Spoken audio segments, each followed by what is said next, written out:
ఈరోజు వినిపించబోతున్న పూర్తి నవల హీన పుణ్యులు. రచన ఇచ్చాపురపు రామచంద్రం గారు. Hello, doctor Sharma speaking. శుభోదయం. నేను రంగారావుని. నమస్కారాలు. మీతో కొంత పనుంది డాక్టర్. మీరు సైకియాట్రిస్ట్ కూడా కదూ? అవును, సైకియాట్రీ కోసం ఫారిన్ వెళ్ళొచ్చాను. కానీ ఇక్కడ దాని అవసరం అట్టే కనపడక మామూలు డాక్టర్గానే ప్రాక్టీస్ చేస్తున్నాను. పరిస్థితులు అలా వచ్చాయి. Man proposes, God disposes. మీరు టచ్లో లేరా? పర్వాలేదు. అవసరమైనప్పుడు రిఫ్రెష్ చేసుకునేందుకు రెఫరెన్స్ మెటీరియల్ అంతా భద్రంగానే ఉంచాను. సార్, మీకు ఈ కేసు పరీక్ష లాంటిది. మరి సంతోషంగా ఉంది నాకు. విదేశంలో చదివిన చదువుని విశాఖపట్నంలో వినియోగించుకోగలిగే అవకాశం లభిస్తున్నందుకు. అందులోనూ మీ వంటి వారు. సారీ శర్మ, పేషెంటు నేను కాదు, మరెవరు? వివరాలు ఇప్పుడు చెప్పలేను. కొంచెం రహస్యంగా మాట్లాడుకోవాలి మనం. ఎవరు మనల్ని గుర్తించని ప్రదేశంలో నా ప్రైవేట్ రూమ్ ఏసీఏ. నవ్వాడు రంగారావు. అందుకు కాదు శర్మాజీ, నేను మీ హాస్పిటల్కి, మీరు నా నివాసానికి రాకూడదు. వ్యవహారం రహస్యంగా జరగవలసిన అవసరం చాలా ఉంది. ఎక్కడ మీకు వీలుగా ఉంటుందో మీరే చెప్పండి. భీమ్లీ రోడ్, 8వ నంబర్ మైలు రాయి. సారీ, ఇది కిలోమీటర్ల కాలం కదూ. 8 కిలోమీటర్ దగ్గర సరిగ్గా 6 గంటలకి నా కారు ఉంటుంది. నంబరు 44. అలాగే, భక్తిపూర్వకంగా సెలవు తీసుకున్నాడు శర్మ. రంగారావు గారు పేరు మోసిన బిజినెస్ మ్యాగ్నెట్. చాలా లక్షలు సంపాదించాడు. విచిత్రం ఏమిటంటే ఆయన ఎప్పుడో తప్ప ఇల్లు కదలడు. బిజినెస్ అంతా ఫోన్ల మీదే. ఆయనకు ఇల్లు అయితే ఉంది, కానీ ఇల్లాలు లేదు. ఒక అబ్బాయి ఉన్నాడు. రంగారావు గురించి ఇంకా వివరాలు గుర్తులేవు శర్మకి. ఒకటి మాత్రం నిశ్చయం, వారి కేసును సవ్యంగా పరిష్కరించగలిగితే డబ్బు వస్తుంది, పేరు వస్తుంది. పోతే తనకి సైకియాట్రీ మీద చాలా అభిమానం. మెదడుని చురుకుగా ఉంచే వైద్య శాఖ అది. మనిషికి, కేసుకి ఆలోచించి ప్రక్రియ చెయ్యాలి. డాక్టర్ని అలర్ట్గా ఉంచుతుంది ఆ శాఖ. రంగారావు గారి కేసు క్లిష్టమైంది అయి ఉండకపోవచ్చు. ధనవంతులకి అతి చిన్న అసౌకర్యాలు కూడా ఎంతో పెద్ద బాధలాగానే గోచరిస్తాయి. తను మొదట్లో బోర్డు మీద ఫిజీషియన్ అండ్ సైకియాట్రిస్ట్ అని రాయించిన రోజులలో ఒక ఆయన వచ్చాడు. చూడండి, నాకు కలలు రావడం లేదు. ఎందుచేతనంటారు? నవ్వాలో ఏడవాలో అర్థం కాలేదు. కన్సల్టింగ్ ఫీజు తీసుకుని గోడ మీద ఉన్న మెడికల్ పిక్చర్ చూపించాడు. ఆపరేట్ చేస్తున్న అబ్డామిన్ తాలూకు క్రాస్ సెక్షన్ అది. రంగుల ముద్దలతో అస్తవ్యస్తంగానూ అతి భయంకరంగానూ ఏమీ అర్థం కాకుండా ఉందా పిక్చర్. 2 నిమిషాలు రెప్పవేయకుండా చూసి ఇంటికి వెళ్ళి హాయిగా భోజనం చేసి నిద్రపోండి. తప్పకుండా కలలు వచ్చి తీరుతాయి. నెలకోసారి వచ్చి నన్ను చూస్తూ ఉండండి అని క్రైమ్ కథల పుస్తకం ఇచ్చాడు చదవమంటూ. 6 నెలల వరకు అదో పనిలాగా ప్రతి 5వ తారీఖున వచ్చి 25 రూపాయలు చెల్లించుకొని బుద్ధిమంతుడిలా వెళ్ళేవాడు తనకు వచ్చిన కలలు చెప్పి. 2వ కేసు, కలలు ఎక్కువగా వస్తున్నాయని. ఇన్కమ్ ట్యాక్స్ వాళ్ళని, బిజినెస్ ఫ్లక్చుయేషన్స్ని రాత్రివేళ తలుచుకోకండి. రోజు ఈ పుస్తకంలో ఓ పేజీయో 2 పేజీలో చదివి మరీ పడుకోండి అంటూ జోకుల పుస్తకం ఇచ్చాడు. అంతటితో సరి. సైకిక్ పేషెంట్లు తగలడం లేదు. ఇవాళ సుదినమే. ఓసారి పుస్తకాలు తిరిగేయొచ్చు. రంగారావు కేసు నెపంతో అయినా. వాచి చూసుకున్నాడు శర్మ. 4 దాటి 40 నిమిషాలైంది. ఇంటికి ఫోన్ చేసి కారు తెమ్మన్నాడు. 5:30కి కొంచెం కాఫీ తాగి ముఖం కడుక్కొని కాంపౌండర్కి చెప్పి 10 నిమిషాలు తక్కువ 6కి స్టీరింగ్ ముందు కూర్చున్నాడు. రంగారావు 6 గంటల 5 నిమిషాలకు వచ్చి, సారీ, నా వాచి 5 నిమిషాలు స్లో అనుకుంటాను అన్నాడు. నవ్వుకున్నాడు శర్మ. అతనికి నిజం తెలుసు.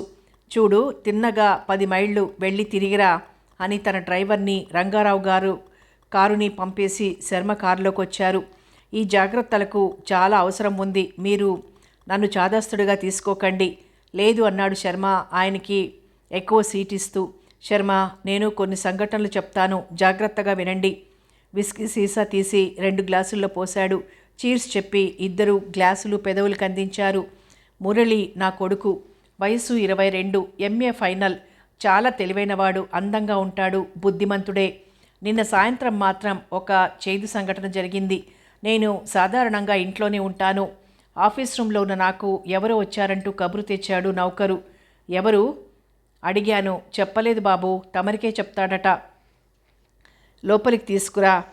హడావిడిగా పరిగెత్తుకుంటూ ఓ నడి వయస్కుడు వచ్చాడు. విపరీతంగా ఏడ్చినట్లు కళ్ళు చెప్తున్నాయి. కిటికీ దగ్గరకు పరిగెత్తి, ముందలా చూడండి బాబు అన్నాడు రుద్ధకంఠంతో. చూశాను, ఎవరిదో శవం తీసుకువెళ్తున్నారు. ముఖం మీద వస్త్రం లేదు, కానీ 3వ అంతస్తు నుంచి అవడాన సరిగ్గా కనిపించలేదు. జాగ్రత్తగా చూడాలని ప్రయత్నించిన ఆ అమ్మాయి నా ప్రాణంలో ప్రాణం, బలవంతంగా చచ్చిపోయింది. చంపేశారు. ఎవరు? మురళీబాబు. చెప్పలేక భయంగా చెప్పాడు. ఈ ఉత్తరం చదవండి, మీకే తెలుస్తుంది. అక్కర్లేదు, నీ మాటల మీద నమ్మకం ఉంది. మీకు జరిగిన నష్టం పూడ్చటం మానవ మాతృడికి తరం కాదు. నేనేం చేస్తే మీరు అంగీకరిస్తారు? అతను తడబడ్డాడు. నేనంత సులువుగా లొంగిపోతానని అనుకుని ఉండడు. రుజువులు, సాక్ష్యాలు తయారు చేసుకునుంటాడు. వాటి అవసరం బొత్తిగా లేకపోయేసరికి ఆశ్చర్యంతో తడబాటు పడిపోయాడు. తుళ్ళిపడి చూశాడు శర్మ. మీ ఆతృత, కుతూహలము, వీటికి సమాధానాలు చెప్తాను. మరోసారి విస్కీ సిప్ చేసి చెప్పసాగారు. ఇది మొదటి అనుభవం కాదు. మురళి ఇటువంటి నేరాలు లోగడ చాలా చేశాడు. 1-2 సార్లు నేను పూర్తిగా ప్రయత్నించి నిజం కనుక్కున్నాను. నిస్సందేహంగా దోషి మురళే. అందుచేత విషయం రెట్టించలేదు. 5,000 అందించి, నిజానికి డబ్బు మీ లోటును ఏ విధంగానూ పూడ్చదు. ఏదో నా ముఖం చూసి తీసుకోండి. జరిగిందేదో జరిగింది. ఇటువంటివి రచ్చకీడ్చుకుంటే అందరి పరువులు బజారు పాలవడం కంటే ఫలితం ఉండదని మీకు నేను చెప్పనవసరం లేదు అన్నాను. ఇంకా అతను కదల్లేదు. విసుగ్గా చూశాను. కోర్టుకు వెడితే తప్పించుకునేందుకు మురళికి చాలా మార్గాలున్నాయి. మీ అమ్మాయిని మురళి చంపలేదు. ఆమె తనంతట తానే చనిపోయింది. ఏదో కొంచెం పరిచయాన్ని పురస్కరించుకొని మీరు మమ్మల్ని బ్లాక్మెయిల్ చేయడానికి ప్రయత్నిస్తున్నారు. మా లాయర్ మహా తెలివైనవాడు. పోలీసులకి ఫోన్ చేసేదా? వద్దు 5,000 తీసుకుని వెళ్ళబోయాడు. ఆగండి. అతనాగి భయంగా నా ముఖంలోకి చూడడానికి సందేహిస్తున్నట్లుగా తల వంచుకొని నిలబడ్డాడు. ఈ విషయం ఇంతటితో మర్చిపోండి. మురళికి కూడా తెలియకూడదు. పరిష్కారానికి మనం అవలంబించిన మార్గం ఏం? ఆ ఉత్తరం ఇచ్చి వెళ్ళండి. ఉత్తరం ఇచ్చి తల ఊపి వెళ్ళాడతను. సుమతి రాసిన ఉత్తరం చదువుతారా? ఒకసారి ఇవ్వండి. ఉత్తరం అందుకుని చదవసాగాడు.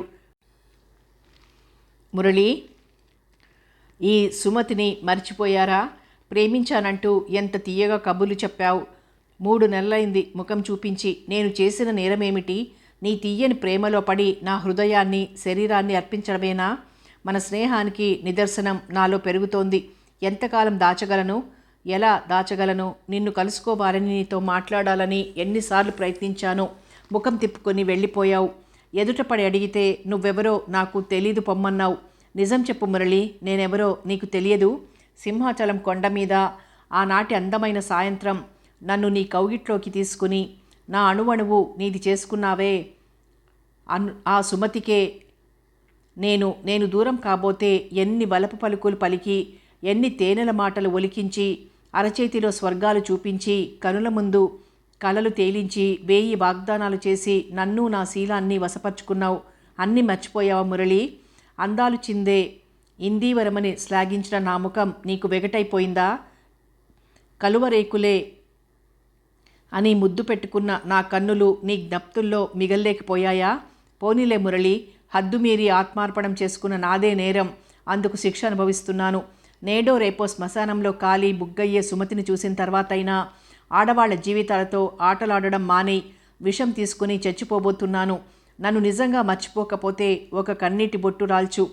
ఆనాటి మన తీయని అనుభవాన్ని తలుచుకుంటూ. అదే నా ఆత్మకు శాంతి. ఇక నిన్ను విసిగించను. నీ సుమతి. ఆమె పోస్ట్ చేయకుండానే చనిపోయి ఉంటుంది. దీన్ని మురళికి అందజేయడం మంచిదేమో. ఆలస్యం అయిపోయింది శర్మ. ఇంతవరకు మురళి పనులు నాకు తెలియనట్లే నటిస్తూ వచ్చాను. ఈ సుమతికి ముందు జలజ, పద్మ, మీనా, లలిత చాలామంది అయ్యారు. నేనింక నటించలేను. ఈ నాటకం ఎంత త్వరగా పరిసమాప్తి చెందితే అంత సంతోషిస్తాను. జీవితాలతో ఆటలాడుకుంటున్నాడు మురళి. ఆ ఆట ఆపాలి. శర్మ ఆలోచనలో ఉండిపోయాడు. ఐశ్వర్యవంతులకి అభిజాత్యం ఎక్కువ అంటారు. మురళి విషయంలో అది నిజమేమో. మురళికి వివాహం చేసేస్తే? మెల్లిగా అడిగాడు. చాలా నెలల క్రిందటే ఆ విషయం కదిపి చూశాను. ఏమన్నాడు? పెళ్లి చేసుకోనన్నాడు. అంతకీ మురళికి నచ్చిన అమ్మాయి ఎవరైనా ఉందేమో. కులమత వ్యత్యాసం ఉన్నా, అంతస్తుకి సరితూగకపోయినా ఆమెతో వివాహం ఏర్పాటు చేయిస్తానని స్పష్టం చేశాను. పెళ్లి చేసుకునే ఉద్దేశం కలగగానే నేనే నీకు చెప్తాను నాన్న. అంతవరకు నువ్వు ఆ విషయం గురించి ఆలోచించకు అనేశాడు. సరే, నేను మురళిని స్టడీ చేస్తాను. కొంత వ్యవధి అవసరం. అలాగే, కానీ మురళికి ఏమీ తెలియకుండానే అంతా జరిపిస్తాను, సరేనా? హామీ ఇస్తున్నట్లే అన్నాడు శర్మ చిరునవ్వుతో. విదేశీ విస్కీ నిషా వల్ల ఆ చిరునవ్వు అందంగానూ ప్రతిభావంతంగానూ తోచింది రంగారావుకి. గుడ్, నాకు తెలుసు మీరు తప్పకుండా సాధిస్తారు. ప్రస్తుతానికి బ్రీఫ్ కేసులోంచి 1000 రూపాయలు తీసి అందించాడు. నాతో ఎప్పుడైనా మాట్లాడాలనుకుంటే ఈ నంబర్కి ఫోన్ చేయండి. నంబర్ ఇచ్చేసరికి రంగారావు కారు వచ్చి ఆగింది. ఉత్తరం చదివి పరమానంద భరితుడయ్యాడు మురళి. యూనివర్సిటీకి వెళ్లబోయేవాడల్లా ఆగిపోయి పట్నంలోకెల్లా ఖరీదైన పామ్గ్రోవ్ హోటల్కి ఫోన్ చేశాడు. నంబర్ 9 ఖాళీయేనా? ప్రత్యేకంగా ఆ రూమ్ కోసం అడిగేదెవరో రిసెప్షనిస్ట్కి తెలుసు. మేనేజర్ వరకు పోకుండానే రిజిస్టర్ వెరిఫై చేసి మీకోసం ఎప్పుడు అది ఎదురుచూస్తూనే ఉంటుంది అంది రీటా చిరునవ్వుతో. సరే, అన్నీ అరేంజ్ చేసుంచు, 10 నిమిషాల్లో వస్తున్నాను. డ్యూటీ మరుక్షణం మరొకరికి అప్పగించి పరిగెత్తింది రీటా. మురళి గురించి ఆమెకు తెలుసు. అయితే బ్రాందీ లేదా క్వాలిటీ రమ్ తప్ప మరొకటి ముట్టడు మురళి. తరచుగా ఒంటరిగానే వస్తుంటాడు. అప్పుడప్పుడు మాత్రం ఎవరో అమ్మాయిల్ని వెంట వేసుకొస్తాడు. ఒకసారి తీసుకొచ్చిన అమ్మాయిని మళ్ళీ తీసుకురాడు. ఒంటరిగా వస్తున్నాడో వెంట ఎవరైనా ఉన్నారో కనుక్కోనందుకు చింతించింది రీటా. హడావిడిగా 9వ నంబర్ గదిలో బ్రాందీ బాటిల్సు, రమ్ము, ఐసు అన్నీ అమర్చింది.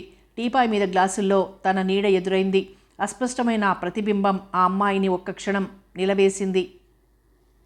అనంతరం కర్టెన్లు, కుషన్లు సరిచూసి ఆ గదిలోంచి వెళ్ళిపోయింది రీటా. అల్లంత దూరాన కనిపించింది నీలి ప్లిమత్. రీటా శరీరంలో సన్నని కంపన బయలుదేరింది. ఎయిర్ కండిషన్డ్ హాల్లో నిలబడ్డ శరీరం కొంచెం స్వేదగ్రస్తమైనట్లే అనిపించింది. నీలి ప్లిమత్ హుందాగా మెట్ల వరకు వచ్చి మెత్తని కుదుపుతో ఆగడం గ్లాస్ డోర్స్లోంచి చూస్తూనే ఉంది రీటా. గులాబీ రేకులు విచ్చుకున్నట్టు ఆమె పెదవులు ఇంచుక విడివడి మందహాసం ఉదయించింది. మురళి ఎప్పుడు అంతే. ఆ మెట్లకి అతని కారు డాష్ ఇస్తుందనే అనిపిస్తుంది చూసేవారికి. కానీ అది మురళి కారు. అతను మురళి. తెల్లని పలువరస ఎర్రని పెదవులలోంచి కనిపించకుండా మెరిసేటట్లు చిరునవ్వుని సిద్ధం చేసుకుని చూస్తోంది రీటా. మురళి రావడము, ఆమెను దాటి లిఫ్ట్ చేరుకోవడము ఎప్పుడు జరిగిపోయిందో ఆమెకు తెలియదు. Sorry Rita, next time better luck. రీటాకి కోపం వచ్చింది. ఎలియా తనని హేళన చేసినట్లు ముఖం ఎర్రబడింది. మౌనంతోనే ఆమెకు సమాధానం చెప్పి సీటు చేరుకుంది. తనకంటే ఎలియా ఏమీ అధికురాలు కాదు. మురళి ముందు ఆమె కూడా ఓడిపోయిందే. ఇంకా తనే నయం. మురళి దయగా అయినా ఉంటాడు తన పట్ల. ఎలియాని అతను అసలు లక్ష్యమే చెయ్యడు. గదిలోకి వెళ్ళగానే లోపల లాక్ చేసుకున్నాడు. కుషన్ బెడ్ మీద కూర్చొని ఒక్కసారి సుమతి రాసిన ఉత్తరం చదువుకున్నాడు. అతని ముఖం ఆనందంతో వెలిగిపోయింది. రమ్ బాటిల్ తెరిచి ఐస్ వేసుకోకుండానే ఖాళీ చేశాడు.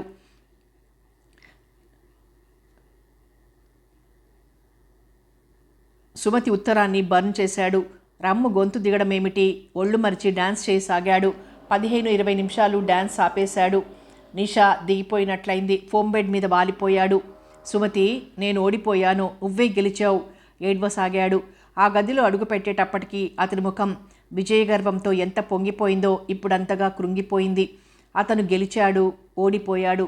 గెలుపు ఓటమిల నడుమ సంఘర్షణను అనుభవించి అలసిపోయిన వాడిలా నిద్రలో పడిపోయాడు. హద్దుమీరిన నిషాకి పరాకాష్ఠ నిద్రే. అతను ప్రపంచాన్నే మర్చిపోయాడు. రీటా మెత్తని అడుగులతో వచ్చి సీక్రెట్ స్లిట్లోంచి తనని చూసిందన్న సంగతి అతనికి తెలియదు. బెడ్ మీద అడ్డంగా పడుకున్న మురళి అత్యంత సుందరుడిగా కనిపించాడు ఆమెకు. ఇతనికింత సౌందర్యం దేనికి? తనలాంటి అమ్మాయిల హృదయాలను వేధించడానికా? జీవితం చిత్రమైనది, తనకి తెలుసు. తను అందమైనదని.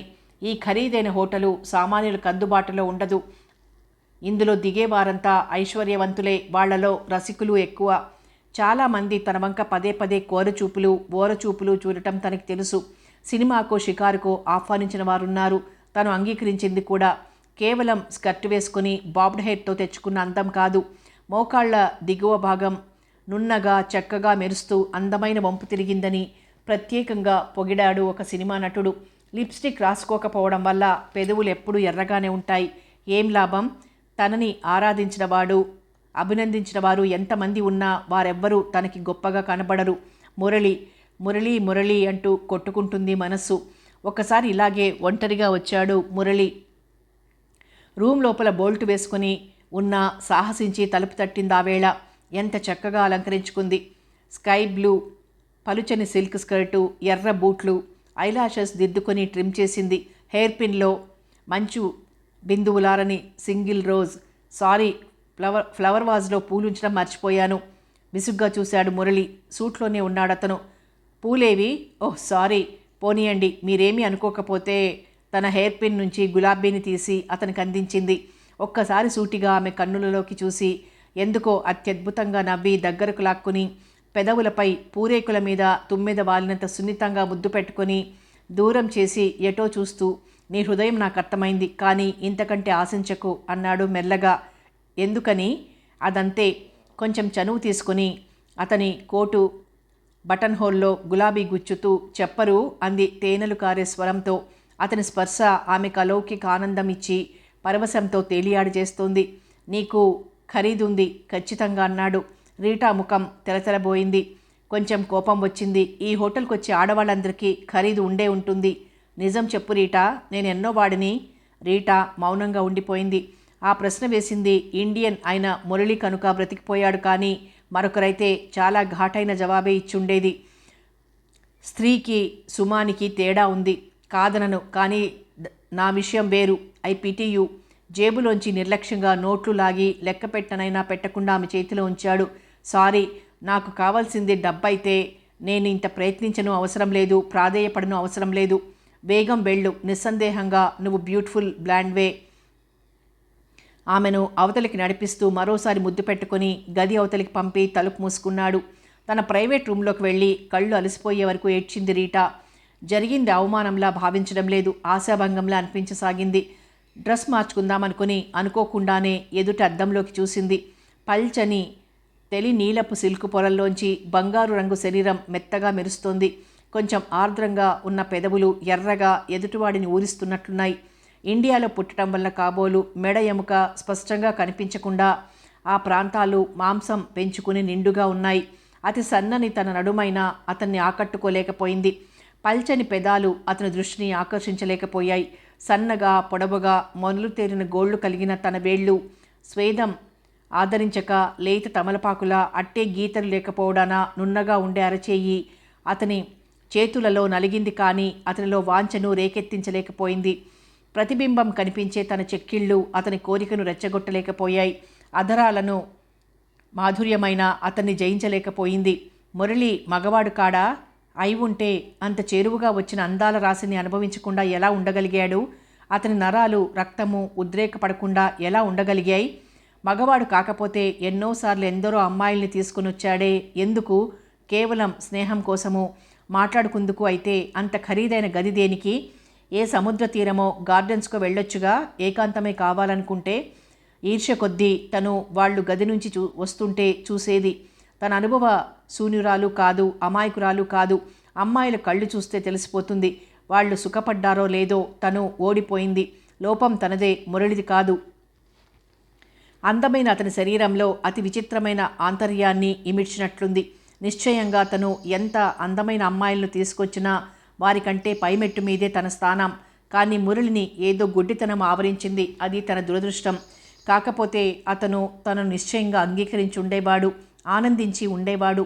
ఒక నిట్టూర్పు విడిచి ఒక్కసారి కళ్ళు రుమాలుతో అద్దుకొని త్వరగా డ్రెస్ మార్చుకుని కావాలనే కొంత అందం తగ్గించుకుని డ్యూటీకి బయలుదేరింది రీటా.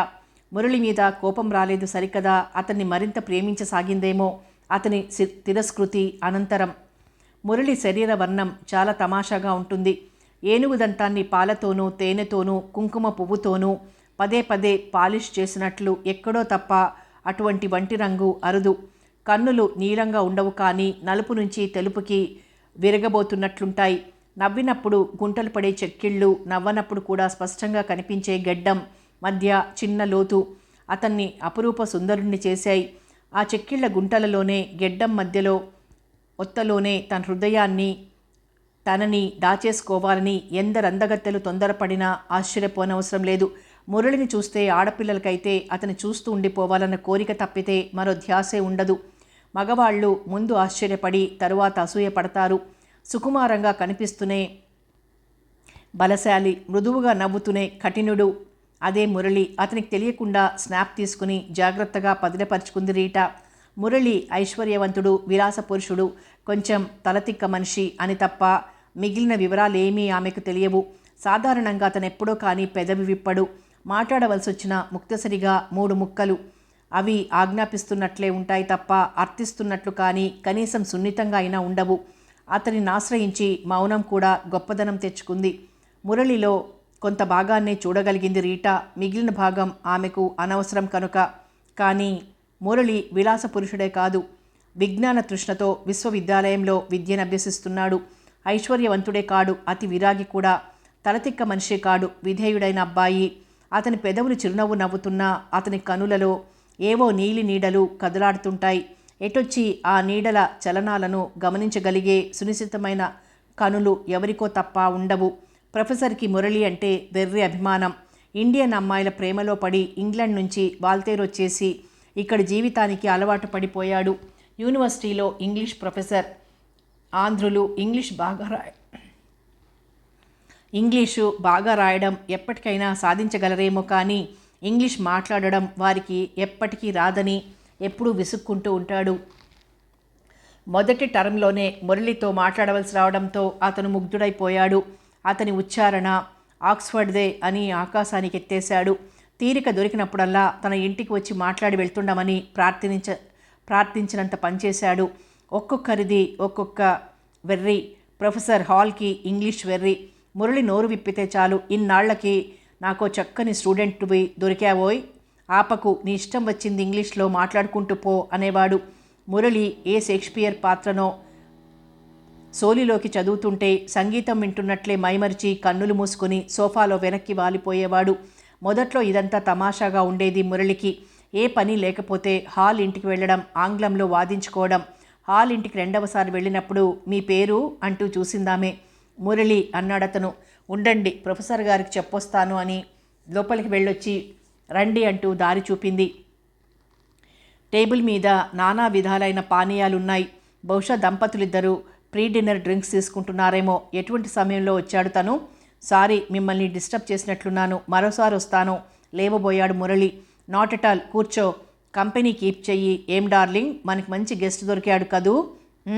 నవ్విందామే. హాల్ గ్లాసులు పంచుతుంటే మురళి సిగ్గుపడ్డాడు, సంకోచించాడు. ఎంతైనా అతను ప్రొఫెసర్, తను స్టూడెంట్. ఇప్పటికీ చాలామంది తనను చూసి అసూయపడుతున్నారు, కథలు ప్రచారం చేస్తున్నారు. తను హాల్ దంపతులతో హాట్ డ్రింక్స్ తీసుకోవడం తెలిస్తే ఇక కథలు మరీ ఎక్కువ అవుతాయి. తను లక్ష్య పెట్టాడు. కానీ ప్రొఫెసర్ ఫిష్ కట్లెట్ ప్లేటు ఆమె అతని ముందుకు తోసింది. హాట్ డ్రింక్స్ చాలా మంచివోయ్ మురళి, మంచి ఇంగ్లీష్ మాట్లాడగలగాలంటే చక్కని డ్రింక్స్ తీసుకోవాలి. కమాన్, హ్యాబిట్, సందేహించకు. అమితోత్సాహంతో రౌండ్స్ పూర్తి చేశాడు హాల్. పానీయాలు విదేశాలవి అవడంతో అట్టే చేదుగానూ లేవు, తక్కువ శక్తివంతంగానూ లేవు. హాల్ స్వర్గానికి 4-5 సెంటీమీటర్ల దూరంలో మాత్రమే ఉన్నాడు. ఎగ్రోస్ తింటూ మందహాసాన్ని మింగుతున్నాడు మురళి. హాల్ నిషాలో డాన్స్ చేస్తున్నాడు. కొంప తీసి తనని అనుసరించమనడు కదా. మరి కాస్త మటన్ సూప్ వేసేదా? వద్దు థ్యాంక్స్. ఏం బాగులేదా? అన్నీ అద్భుతంగా ఉన్నాయి, నిజం చెప్తున్నాను, చాలా అరుదైన టేస్ట్. మరి అద్భుతమైన హద్దు మీరు తీసుకుంటే నవ్వాడు మురళి. ఆమె అతని కన్నులలోకి చూస్తూ ఉండిపోయింది. కొన్ని క్షణాల పాటు ఆమె మాట్లాడడం మర్చిపోయింది. మురళి కలవరపడ్డాడు. ఇంతలో మురళి, ఓ పాట పాడు అన్నాడు హాల్. క్షమించండి, నాకు పాటలు పాడటం రాదు. మ్యూజిక్ అంటూ వేరే ఏమీ లేదు. సాహిత్యంలోనే సంగీతం దాక్కుని ఉంటుంది. మిల్టన్ పోయట్రీ ఏదో ఒక సీన్ చదువు. పారడైజ్ లాస్ట్లో ఓ ప్యాసేజ్ అందుకున్నాడు మురళి. నిజంగానే అతని గొంతులో తీయదనం ఉంది. హాల్తో పాటు ఆమె కూడా రెప్పలు అల్లార్చడం మర్చిపోయి వినసాగింది. విశాలమైన ఆమె కన్నులలో తన పాపను చూసుకుంటూ మరీ ఉత్సాహంగా చదవసాగాడు మురళి. Thank you. ఈ ఆదివారం జీవితంలో మర్చిపోను. నువ్వు అంతే కదూ? ఆమె నవ్వింది తమాషాగా తలూపి. మురళిని కదిలించిందా నవ్వు. ప్రొఫెసర్ గారికి కళ్ళు మూతలు పడుతున్నాయి. మితిమీరిన పానీయాలు, హద్దుమీరిన ఆహారము, ఆ పైన సంగీత సుధ ఆయన్ని నిద్రలోకి లాగుతున్నాయి. పైగా ఆయనకు భోజనానంతరం నిద్ర అనే అలవాటుని ఇండియా అంటించింది. ప్రొఫెసర్ చేతులు పట్టుకుని లేవదీసి ఆయన భారాన్ని చాలా మట్టుకు తాను భరిస్తూ బెడ్రూమ్లోకి తీసుకెళ్లి మంచం మీద వదిలి వచ్చింది శ్రీమతి హాల్. మీకు నిద్రొస్తోందా? లేదు. కళ్ళు పెద్దవి చేసి ఆశ్చర్యంగా చూసింది సాకి. మీరు ఆయనతో పాటు సమంగానే తాగారు. దురదృష్టవంతుణ్ణి. నిద్ర, నిష నన్ను సులభంగా వరించవు. తమాషాగా మాట్లాడతారు. మీ ఆంగ్లమే కాదు, తెలుగు కూడా తీయగా ఉంటుంది. థ్యాంక్స్. కానీ నిజానికి నాకు 2 భాషలు అంతగా రావు. మోడెస్టీ. హాల్ ఇంగ్లాండ్లో పుట్టి ఇంగ్లాండ్లో పెరిగాడు. మధుసేవ అక్కడి అలవాటు. అయినా కొంచెం మితిమీరితే చాలు హాల్కి ఒళ్ళుపై తెలీదు. ఇతను భారతీయుడు, నిషా నిషిద్ధం ఇక్కడ. అయినా ఇతను మధువుకి లొంగక నిషానే లొంగదీసుకోగలుగుతున్నాడు. మితిమీరి తాగినా రీతి తప్పకుండా మాట్లాడుతున్నాడు. మురళికి విసుగ్గా ఉంది. అతనికి ఎక్కడికైనా వెళ్ళిపోవాలని ఉందా క్షణాలలో వాచి చూసుకున్నాడు. 2కి దగ్గరవుతోంది. మీరు నాకొక సాయం చేసి పెట్టాలి. ఏమిటి మిసెస్ హాల్? భయంగా అడిగాడు. ఈమె తనకి ఏం చిక్కులు తెచ్చిపెడుతుందో. ప్రొఫెసర్ అభిమానం ఎటువంటి కథలకు బీజాలు వేసినా అవి ఎవరి భవిష్యత్తుని పాడు చేసేవి కావు. కానీ ఈమె ఏమిటి సందేహిస్తూనే అడిగాడు. ఈ వారాంతంలోగా మీకు తీరుబడి అయినప్పుడు ఒక సాయంత్రం రండి, ముందుగా ఫోన్ చేసి. నా పేరు శకుంతల. అలాగే నీరసంగా అన్నాడు. ఈసారి ఆమె చిత్రంగా నవ్వింది. యూనివర్సిటీ ఫస్ట్ ప్రొఫెసర్ల చేతుల్లోనే కాదు, వారి భార్యల చేతుల్లోనూ కూడా ఉంటాయి. మీకు తెలియదనుకోను. తుళ్ళిపడ్డాడు మురళి. ఈమె తనని బెదిరిస్తోందా? ఎందుకని? ఏమిటి ఈమె ఉద్దేశం? ఆమె ఇంకా నవ్వుతూనే ఉంది, తన మాటలన్నీ తమాషాకి అన్నట్లు. గుడ్ మ్యాన్, మీ ఫోన్ కోసం ప్రతి సాయంత్రం చూస్తాను, మర్చిపోవద్దన్న హెచ్చరిక ధ్వనించింది. చాలా వేగంగా ర్యాష్గా కారు నడిపాడు మురళి. మలుపు తిరిగే వరకు రియర్ వ్యూ మిర్రర్లోంచి కనిపిస్తూనే ఉంది శకుంతల. ఆమె అక్కడి నుంచి మాయమైందన్న ఆనందం అతనిలో అట్టేసేపు మిగల్లేదు. ఆమె గురించి ఆలోచనలు ఎంత దూరం చేసుకుందామన్నా కుదరడం లేదు. ఇండియాలో పుట్టిన శకుంతల ఇంగ్లీష్ వాడిని పెళ్లి చేసుకుని సాకి అయింది. అతని వయస్సు 40 ఉంటాయి. ఆమె వయస్సు 1-2 తక్కువగా ఉండొచ్చు. కొంచెం నలిగిన సంపెంగ తాలూకు పరిమళంలాగా ఆమె అందం అత్యంత ఆకర్షణీయంగా ఉంది. కన్నులు తప్పిస్తే ఆమెలో అందమైన అవయవాలేమీ లేవు. కానీ ఆ కన్నులు నిర్మలమైన సరోవరంలో మత్స్యకన్యలు విహరిస్తున్నట్లు చంచలాలు. ఆమె చూపులు అటు ఇటు కదులుతుంటే అక్వేరియంలో గోల్డ్ ఫిష్ జంట ఈదులాడుతూ ఎగిరిపడుతున్నట్లే. ఆమె బెదిరింపుకు అర్థమేమిటి? ఆమె ఆహ్వానంలో అంతరార్థమేమిటి? తను యూనివర్సిటీ ర్యాంకు కోసం తహతహలాడిపోవడం లేదు. కేవలం విజ్ఞానం కోసము వేరే ఏమీ పనిలేక ఎంఏలో చేరాడు. ఈ నిజం చాలా తక్కువ మందికి తెలుసు. తెలియని వారిలో ప్రొఫెసర్ ఒకడు. వెర్రి అభిమానంతో ర్యాంక్ ఇచ్చినా ఇవ్వచ్చు. యూనివర్సిటీలో విద్యార్థుల భవిష్యత్తుతో ప్రొఫెసర్లాడుకునే చెలగాటం తనకి తెలుసు. నిజంగా ర్యాంకు కాసపడి కాదు, తను హాల్తో గడపడం అదో తమాషా అంతే. ఎప్పుడో చిరాకు పుడితే ఒళ్ళు మండితే ప్రొఫెసర్కి యూనివర్సిటీకి కూడా గుడ్ బై కొట్టేయగలడు. అసలు శకుంతల కథేమిటి? మగవాడు సోదరి పతనమైతే సహించి ఊరుకోగలడు. భార్య వ్యభిచారని తెలిసినా భరించగలడు. పై పరిస్థితుల్లో అతను నిశ్చలంగా ఉంటాడని బాధపడడని కాదు, యాతన పడతాడు, ఏడుస్తాడు. కానీ ఆ కన్నీళ్లు కలకాలం కాపురం చెయ్యవు. అలవాటు పడిపోతాడు, మర్చిపోతాడు, మళ్ళీ నవ్వుకోగలడు. కానీ అదే నేరం తన తల్లి చేసిందని తెలిస్తే మగవాడు నిలువెల్లా తల్లడిల్లిపోతాడు. ఆ జ్ఞాపకం అతన్ని క్షణక్షణము కాటువేస్తూనే ఉంటుంది, విషం కక్కుతూనే ఉంటుంది, జీవితాన్ని భవిష్యత్తుని నాశనం చేస్తూనే ఉంటుంది. అవకాశం దొరికినప్పుడల్లా ఆ శాపం అతన్ని జీవితాంతము వేధిస్తూనే ఉంటుంది. అటువంటి తల్లి సజీవంగా తన కళ్ళ ఎదుటే ఉంటే ఆ మగవాడి జీవితం ఏమైనా కావచ్చు. పెను తుఫాన్లో తెడ్లు లేని పడవ మీద సముద్రయానం చందమే. ఆ మగవాడికి ఆజ్యం తోడైనట్లే ఆ జ్ఞాపకాలు అతన్ని నలిపి నలిపి నాశనం చేస్తూనే ఉంటాయి బ్రతికున్నంత కాలము. అటువంటి వాడికి ప్రపంచం యథాతథంగా కనిపించడం మానేస్తుంది. అతని హృదయంలో వికృతపు నీడలు విలయతాండవం చేస్తుంటాయి. అనవరతము అశాంతి మండుతూనే ఉంటుంది అతని హృదయంలో. అది ఆరని చితి, మరపు. మనిషికి అతని మనుగడకి మంచి ఔషధం. జ్ఞాపకాలు కాలంతో కరిగిపోకుండా హృదయంలో పేరుకుని స్థిరపడటం మొదలు పెడితే అది కొన్నాళ్లకి శాపంగానే పరిణమిస్తుంది. జ్ఞాపకాలు మంచివి చెడ్డవి కూడా బాధనే కలిగిస్తాయి క్రమక్రమంగా. మనిషి సుఖపడగలగాలంటే మరుపు అనే వరం కొద్దిగానో గొప్పగానో అత్యవసరం. ఈ దృష్ట్యా మురళి దురదృష్టవంతుడే. చంద్రుని మచ్చలాగా అతని జీవితాన్ని జ్ఞాపకాలు ఆవరించి మలినపరుస్తున్నాయి. లేకపోతే నిశ్చయంగా అతను చాలా గొప్పవాడై ఉండేవాడు. ఒక జ్ఞాపకం అతన్నెప్పుడూ ముల్లులాగా వేధిస్తూనే ఉంటుంది. అది అమ్మ. అందరిలాగే అతను అమ్మ ఒడిలో పెరిగాడు 3-4 ఏళ్ల వరకు మాత్రం. తరువాత అదంతా అతని ఊహే. ఒకనాడు హఠాత్తుగా అమ్మ లేదు. అదెలా సంభవమో అతనికెప్పుడూ అర్థం కాకుండానే మిగిలిపోతుంది. అక్కడే అతని జీవితం వక్రించింది. అమ్మ చనిపోయిందంటే అతనికి నమ్మకం లేదు. అందరి పిల్లల్లాగే అతను అడిగాడు, నాన్న అమ్మేది? అప్పుడే కాదు, వయసు వస్తున్నా ఆ ప్రశ్న అడుగుతూనే ఉన్నాడు కొంతకాలం క్రిందటి వరకు. ఆ ప్రశ్నకి రంగారావు గారు ఎప్పుడూ సూటిగా సమాధానం చెప్పలేదు. చిన్నప్పుడైతే ఏ బొమ్మనో ఇచ్చి మరిపించేవారు, కొంచెం పెద్దయ్యాక మాట మార్చేవారు. ఇంకా పెద్దయ్యాక కూడా అదే ప్రశ్న వేసిన మురళి వంక ఆశ్చర్యంగానూ అపరిమితమైన వేదనతోనూ చూసి, ఏం ప్రశ్న మురళి, ఏనాటి మాట? 15-16 సంవత్సరాలు అవుతోంది మీ అమ్మ నీకు నాకు దూరమై అన్నారు. దూరం అవడం అంటే? ఆరా తీశాడు మురళి. అప్పటికతని వయస్సు 19. ఆ మాట నా నోట ఎలా చెప్పగలను? ఏ మాట? అదే మీ అమ్మ మనని విడిచిపోయిన విషయం. మనని విడిచి ఎక్కడికి వెళ్ళింది? నాకు తెలియదు. ముఖం తిప్పేసుకున్నాడు. మురళికి ఏమీ అర్థమయ్యేది కాదు. 1,00,000 సందేహాలు ఎదురయ్యేవి. వాటిలో ఎందుకో అతనికి తెలియదు, కానీ పాపపు ఊహలు, నీచపు తలంపులు ఉండేవి. అమ్మ చచ్చిపోలేదు నాన్న, బ్రతికే ఉంది. తుళ్ళిపడ్డారు రంగారావు గారు. అనుకోని పిడుగు హఠాత్తుగా పడినట్లు. ఎక్కడా? నీకెలా తెలుసు? నా భావనలో నా మనసు అలాగే చెబుతోంది. నిట్టూర్పు విడిచారు రంగారావు గారు. మనస్సుని మరీ నమ్మడం మంచి పని కాదు. మనిషిని మోసం చేసే అనేక వాటిలో మనస్సు కూడా ఒకటి. మురళి, నా మాట మీద గౌరవం ఉంటే, నా మీద నమ్మకం ఉంటే మీ అమ్మని మర్చిపో. ఊహలలో జీవించడం అంత మంచి పని కాదు. మురళి మౌనంగా మిగిలిపోయాడు. రంగారావు గారు ఏదో పనున్నట్టు తప్పుకున్నారు. మురళికి కన్నీళ్ల పర్యంతం అయ్యేది. అమ్మ చనిపోలేదేమో అన్న ప్రశ్న ఎప్పుడూ అతని మెదడులో సశేషంగానే ఉండేది. అమ్మ చనిపోయిందన్న విషయం అతనికి నమ్మశక్యం కానిదిగానే ఉండిపోయింది. ఆ నమ్మకానికి లేదా అపనమ్మకానికి ఆధారం ఏమిటి అంటే ఏమీ లేదు. కన్నులకి మెదడుకి అందని అనేక విషయాలు ఈ నాగరికపు రోజులలో కూడా మిగిలిపోయే ఉన్నాయి.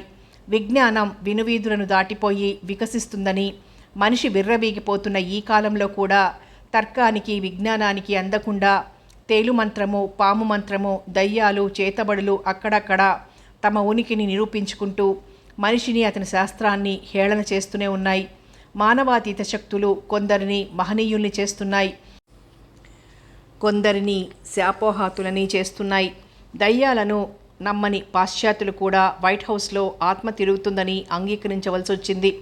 టెలిపతి, ప్రీమానిషన్ ఉన్నాయనడానికి కొందరు మనుషులు రుజువులతో సహా సిద్ధంగా ఉన్నారు. ఈ దేశంలో హిప్నాటిజంని వైద్యులే అంగీకరించక తప్పలేదు.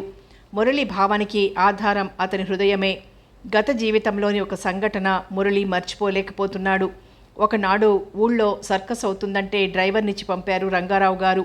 ఖరీదైన క్లాస్లో కూర్చున్నాడు మురళి. సర్కస్ ప్రారంభం అవుతుంటే మురళి పక్క సీట్లలోకి 2 వచ్చి కూర్చున్నారు. మురళి పక్కనే కూర్చున్నావిడ అతన్ని చూస్తూనే మురళి అంటూ ఒడలోకి తీసుకుని ముద్దు పెట్టుకుంది. అంతేకాదు, ఆమె అనుకోని పెన్నిది లభించినంత ఆనందం పొందుతూ, చూడు శాస్త్రి, మన మురళి వచ్చాడు, మన మురళి అంటూ మరిన్ని ముద్దులు పెట్టుకుంది. శాస్త్రి అతన్ని తన ఒడిలోకి తీసుకున్నాడు. తలనిమిరాడు. ఆ స్పర్శ మురళికి హాయిగా ఉంది. ఆమె ఒడిలో కూర్చుంటే అచ్చంగా అమ్మ ఒడిలోనే కూర్చున్నట్టుంది. శాస్త్రి దగ్గరకు వెడుతుంటే ఏదో దగ్గరతనం, చెప్పలేని సంతోషం కలిగాయి. ముగ్గురు సర్కస్ చూడనే లేదు. కొంతసేపు ఆమె ఒడిలోనూ మరికొంతసేపు అతని ఒడిలోనూ కూర్చున్నాడు మురళి. అమ్మా అని పిలవ్వు, కన్నీటితో అడిగిందామె. దానికోసమే ఎదురు చూస్తున్నట్లు అమ్మా అన్నాడు మురళి. అలా పిలిపించుకోవడం ఆయనకి ఎంత సంతోషంగా ఉందో, పిలవడం మురళికి అంత ముచ్చటగానూ ఉంది. జ్ఞానం వస్తుంది అతనికి. ఇప్పుడిప్పుడే ఊహ తెలుస్తోంది. అమ్మ అనే మాట భాషలలోకెల్లా అతి తీయని వరం, అతి తీయని పదం. దాని ఉచ్చారణ అతి మధురం. పిలిచేవారికి, పిలిపించుకునేవారికి కూడా తీయని అనుభూతి కలిగించే పిలుపది. అందులోనూ అతనికలా పిలవడం తొలిసారి, పిలిపించుకోవడం ఆమెకు అంతే. వెర్రిగా ఎన్నోసార్లు పిలిపించుకుంది. కొత్త బొమ్మతో పిల్లలాడుతున్నట్లు ఆడుకున్నారు శాస్త్రి, ఆమె, మురళితో. సర్కస్ అయిపోయింది. అప్పటినుంచి తరచుగా మురళి శాస్త్రి గారింటికి వెళ్తూనే ఉన్నాడు. వెళ్ళినప్పుడల్లా కారు డ్రైవర్కి 5 రూపాయలు నోటిస్తూనే ఉంది ఆమె. ఆమె పేరు అరుంధతి. అరుంధతి అందమైనదే. అయితే ఆమె అందంలో ఆకర్షణ కంటే గంభీరత ఎక్కువ. హుందాగా, చూడగానే గౌరవించాలనిపించే ఆకృతి ఆమెది. ఆమె సన్నిధిలో ఏదో శాంతి లభిస్తుంది. మురళికి ఆమె దగ్గరకు తీసుకున్నప్పుడల్లా చెప్పలేని హాయి కలుగుతోంది. ఆ అనుభూతి స్వరూపం తెలుసుకోగలిగేందుకు అతని వయసు చాలదు. ఆ లేత మనసులో ఆ హాయి విశిష్ట స్థానం ఆక్రమించుకుంది. శాస్త్రిని చూసినా అంతే, ఏదో దగ్గరతనం, అరుంధతిని అమ్మ అనే పిలుస్తున్నాడు మురళి. ఆమె స్పర్శ అతనికి మాతృస్పర్శలాగే అనుభూతిని కల్పిస్తోంది. ఆమె ఇంటికి వెళ్ళాలన్న కోరికే అతనిలో మెల్లమెల్లగా పటుతరం కాసాగింది. షికారు పేరిట రోజు అక్కడికి వెళ్తున్నాడు. 8వ ఏడు వచ్చేసరికి మురళికంటూ ప్రత్యేకంగా ఓ బేబీ ఆస్టిన్ కారు కొనేశాడు రంగారావు. శాస్త్రి ఇంటికి మురళి వెళ్లేది ఆ కారులోనే. రంగారావు గారిది చవర్లెట్. ఏ విషయమైనా అట్టే కాలం దాగదు. ఒకరోజు రంగారావు అడగనే అడిగారు, మురళి, నువ్వు రోజు కార్లు షికార్కి వెళ్తున్నావు కదూ? ఎక్కడికి? బీచ్కా గ్రౌండ్స్కా? అమ్మ ఇంటికి. అమ్మ? తుళ్ళిపడ్డారు. ఏ అమ్మ? సర్దుకుని అడిగారు. మన అమ్మే. అమ్మ ఎప్పుడైనా మనింటికి వస్తూ ఉంటుంది. ఆ అమ్మ ఎవరు? అరుంధత? తల ఊపాడు మురళి. ఒక్కసారి రంగారావు ముఖంలో చీకట్లు కమ్మినాయి.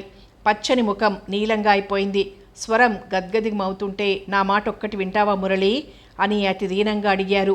ఆశ్చర్యంగా చూశాడు మురళి, ఏమిటి అన్నట్లు. వాళ్ళింటికి వెళ్లకుండా ఉండలేవా?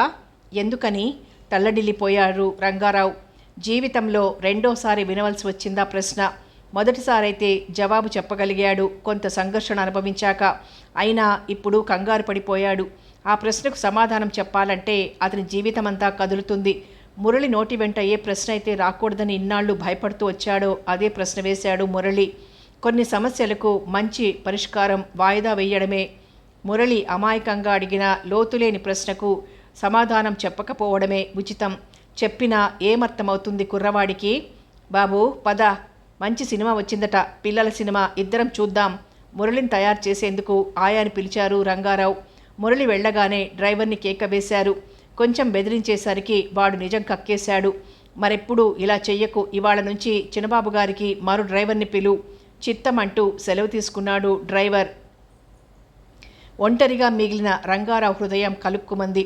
కన్నులు ఆర్ద్రాలయ్యాయి. ఒక్క క్షణం శాస్త్రి మీద, అరుంధతి మీద పట్టరాని కోపం వచ్చింది. అంతలోనే జాలి వేసింది. వాళ్లది నేరం కాదు. ఎవరికీ భవిష్యత్తును గురించి జ్ఞానం ఉండదు. ఉంటే జీవితాలు ఇలాగ కావు. డబ్బు లేని వారికి దాన్ని చూసేసరికి మతిపోతుంది. ఆ క్షణాల్లో వారేం చేస్తారో వారికి తెలియదు. తన దురదృష్టం కాకపోతే మురళి ఎందుకిలా అయిపోయాడు? ఆయా చాలా ప్రేమిస్తుంది, చక్కగా పెంచుతుంది. అమ్మని మరపించగల ఆయా ఇంతకంటే తనేం చెయ్యగలడు? తన కోరిక ఒక్కటే, మురళి మనసు మీద అనుమానాల నీడలు పడకూడదు, సందేహాల ఛాయలు సోకకూడదు. హఠాత్తుగా ఫోన్ ఎత్తి రింగ్ చేశారు రంగారావు. హలో, నేను శాస్త్రిని. రంగారావుని మాట్లాడుతున్నాను. ఒకసారి అరుంధతిని పిలు ఆజ్ఞాపించినట్లే అన్నాడు రంగారావు. 1 నిమిషం అనంతరం వృద్ధ కంఠంతో నేను అరుంధతిని అన్న మాటలు వినిపించాయి. గతం మర్చిపోయావా? నువ్వు చేసిన వాగ్దానము మన ఒడంబడిక లేదు, కానీ నేను ఆడదాన్ని. అరుంధతి అంది. మనిషివి, మాట ఇచ్చాక నిలబెట్టుకోవాలి కర్కశంగా అన్నాడు. నా తరం కాదు, నాకు ఈ భోగభాగ్యాలు వద్దు, మురళి కావాలి. ఈ మాట ఆనాడే అనగలిగి ఉంటే జీవితాలు మరోలా ఉండేవి. వేసిన అడుగు వెనక్కి తీసుకోలేం, అది గుర్తుంచుకో. శాస్త్రికి కూడా చెప్పు. ఫోన్ పెట్టేశారు. ఇంతలో మురళి రానే వచ్చాడు. వెరీ గుడ్, బాగా తయారయ్యావు అంటూ చెయ్యి పట్టుకుని మేడ దిగసాగాడు. సర్కస్ని సినిమాగా తీశారేమో. చిత్రం మురళిని బాగానే ఆకర్షించింది. ఆ రాత్రి సుఖంగా నిద్రపోతున్న మురళిని చూసి ఊపిరి పీల్చుకున్నారు రంగారావు. అయితే నిషిద్ధ ఫలం ఎప్పుడూ మధురాతి మధురమే. రంగారావు వద్దనడంతో మురళిని అమ్మ మరీ ఆకర్షించసాగింది. మునుపటంత కాకపోయినా ఇప్పుడు తరచుగానే అరుంధతి ఇంటికి వెళ్తున్నాడు. ఎటొచ్చి ఆ విషయం రంగారావుకు తెలియదు. అందుచేత సమస్య పరిష్కారం అయిపోయినట్లే తృప్తిపడసాగారు అని మురళి మాతృ ప్రలోభం నుంచి బయటపడలేదు. అమ్మ గురించి ఆలోచించడం అతనికి వ్యసనమైపోయింది. వయసు వస్తున్న కొద్దీ భావాలను హృదయంలో దాచుకోవడం అలవడిందేమో. మునుపటిలా తండ్రి ముందు బయటపడటం లేదు. ఒకనాడు మురళి మనసులోని ఆవేదనను భరించలేక అరుంధతిని అడిగేశాడు. అమ్మా, నువ్వు నాకెటువంటి అమ్మవి అంటే అర్థం కానట్లే అడిగింది అరుంధతి. అది కాదమ్మా, నువ్వు నాకు కన్న తల్లివా కాదా? కన్న తల్లి, అంతగానూ నిన్ను ప్రేమిస్తూనే ఉన్నానుగా. ఓహో, నా ప్రశ్నకు సూటిగా సమాధానం చెప్పమ్మా. సరిగ్గా అదే క్షణంలో శాస్త్రి అక్కడికి వచ్చాడు. ఏం ప్రశ్న మురళి? నిన్ను కన్న తల్లే అయితే మీ మధ్య ఈ దూరం దేనికి? అరుంధతి కన్నులు నీటితో నిండిపోయాయి. నలువైపులా చుట్టుముట్టబడిన అసహాయురాలులా తలవంచుకొని దుఃఖాన్ని దిగమింగుకునే ప్రయత్నం చేయసాగింది. నువ్వైనా నిజం చెప్పు నాన్నా, మీరందరూ నా ముందు ఏదో నాటకం ఆడుతున్నట్లే కనిపిస్తారెందుకని భారమైన స్వరంతో అడిగాడు మురళి. నేను చెప్పవలసిన నిజం చెప్పాను. మనిషికి కొన్ని హద్దులుంటాయి, అవి దాటడం అతనికే ప్రమాదం. మురళి, చక్కగా చదువుకొని గొప్పవాడివవ్వు, అదే మాకు సంతోషం. రంగారావు గారెప్పుడూ మురళిని చదువు విషయంలో హెచ్చరించలేదు. అతని తెలివితేటల గురించి, అభివృద్ధి గురించి ఆయనకి తరచుగా వర్తమానం అందుతూనే ఉండడం ఒక కారణం. రెండవది, మురళి మనసు నొప్పించినట్లు అవుతుందేమో అన్న అనుమానం. ఆయన గారాభం ఎంత అమితమైనదో అంత అర్థరహితమైంది కూడా. వయస్సుతో పాటు మురళిలో ప్రశ్న కూడా బలం పుంజుకుంటూనే ఉంది. దానికి సరైన సమాధానం లభించకపోవడంతో రకరకాల ఊహాగానాలు మొదలయ్యాయి. క్రమంగా అతనిలో ఒక విశ్వాసం ఏర్పడిపోయింది. అరుంధతి తనకి నిజంగా అమ్మే, ఎటొచ్చి తండ్రి ఎవరనేదే సందేహం. తను, నాన్న, అరుంధతి, శాస్త్రి చతురస్రానికి 4 హద్దులలోనూ ఉన్న బిందువులు. అవి ఎప్పుడు ఎలా కలుస్తాయో కనిపించిన తెరలేవో మనిషిని దాచుతున్నాయి. ఈ తెరలు తొలగేది, నిజం బయటపడేది ఎలా? ఒంటరిగా ఉంటే చాలు ఇవే ఆలోచనలు మురళికి. ఇటువంటి ఆలోచనలకి తోడు పొలిమీద పుట్రలా అతనికి దొరికే పుస్తకాలు, చూసే సినిమాలు అటువంటివే అయ్యాయి. వాటిలో కథానాయకుడి జన్మ చుట్టూ పెద్ద మిస్టరీ. అతన్ని పెంచిన తల్లిదండ్రులు నిజమైన తల్లిదండ్రులు కాకపోవడము, వారి స్థానాన్ని మరొకరు ఆక్రమించడము. దీనితో అగ్ని కాజ్యం తోడనట్లయి అయింది మురళి పరిస్థితి. యవ్వనంలో ప్రవేశించిన మురళికి తొలి అనుభవం కలిగించిన స్త్రీ దురదృష్టవశాత్తు దేవత కాదు, మామూలు మనిషి. ఆమె పేరు రమ. అందచందాలకు లోటు లేదు, కానీ సౌందర్య దాహం అధికం కావడంతో నీతి శీలలు వదులయ్యాయి. ఏమీ తోచక ఆలోచనలు ముసురుతుంటే భరించలేక పాత ఇంగ్లీషు సినిమాకి వెళ్ళాడు మురళి. జనం అట్టే లేరు. బాల్కనీ కంతటికి మురళి ఒక్కడే ఉన్నాడు. అలా ఆట మొదలైన అరగంటకి రమ వచ్చింది. ఒక్కసారి ఆ క్లాస్లో ఎవరూ లేరనుకొని భయపడి వెళ్ళిపోబోతూ మురళిని చూసింది. తెర మీద పడి పరావర్తనం చెందిన కొంచెం వెలుగులోనూ మెరిసిపోతూ కనిపించాడు మురళి. ఆమె వచ్చి అతని పక్కనే కూర్చుంది.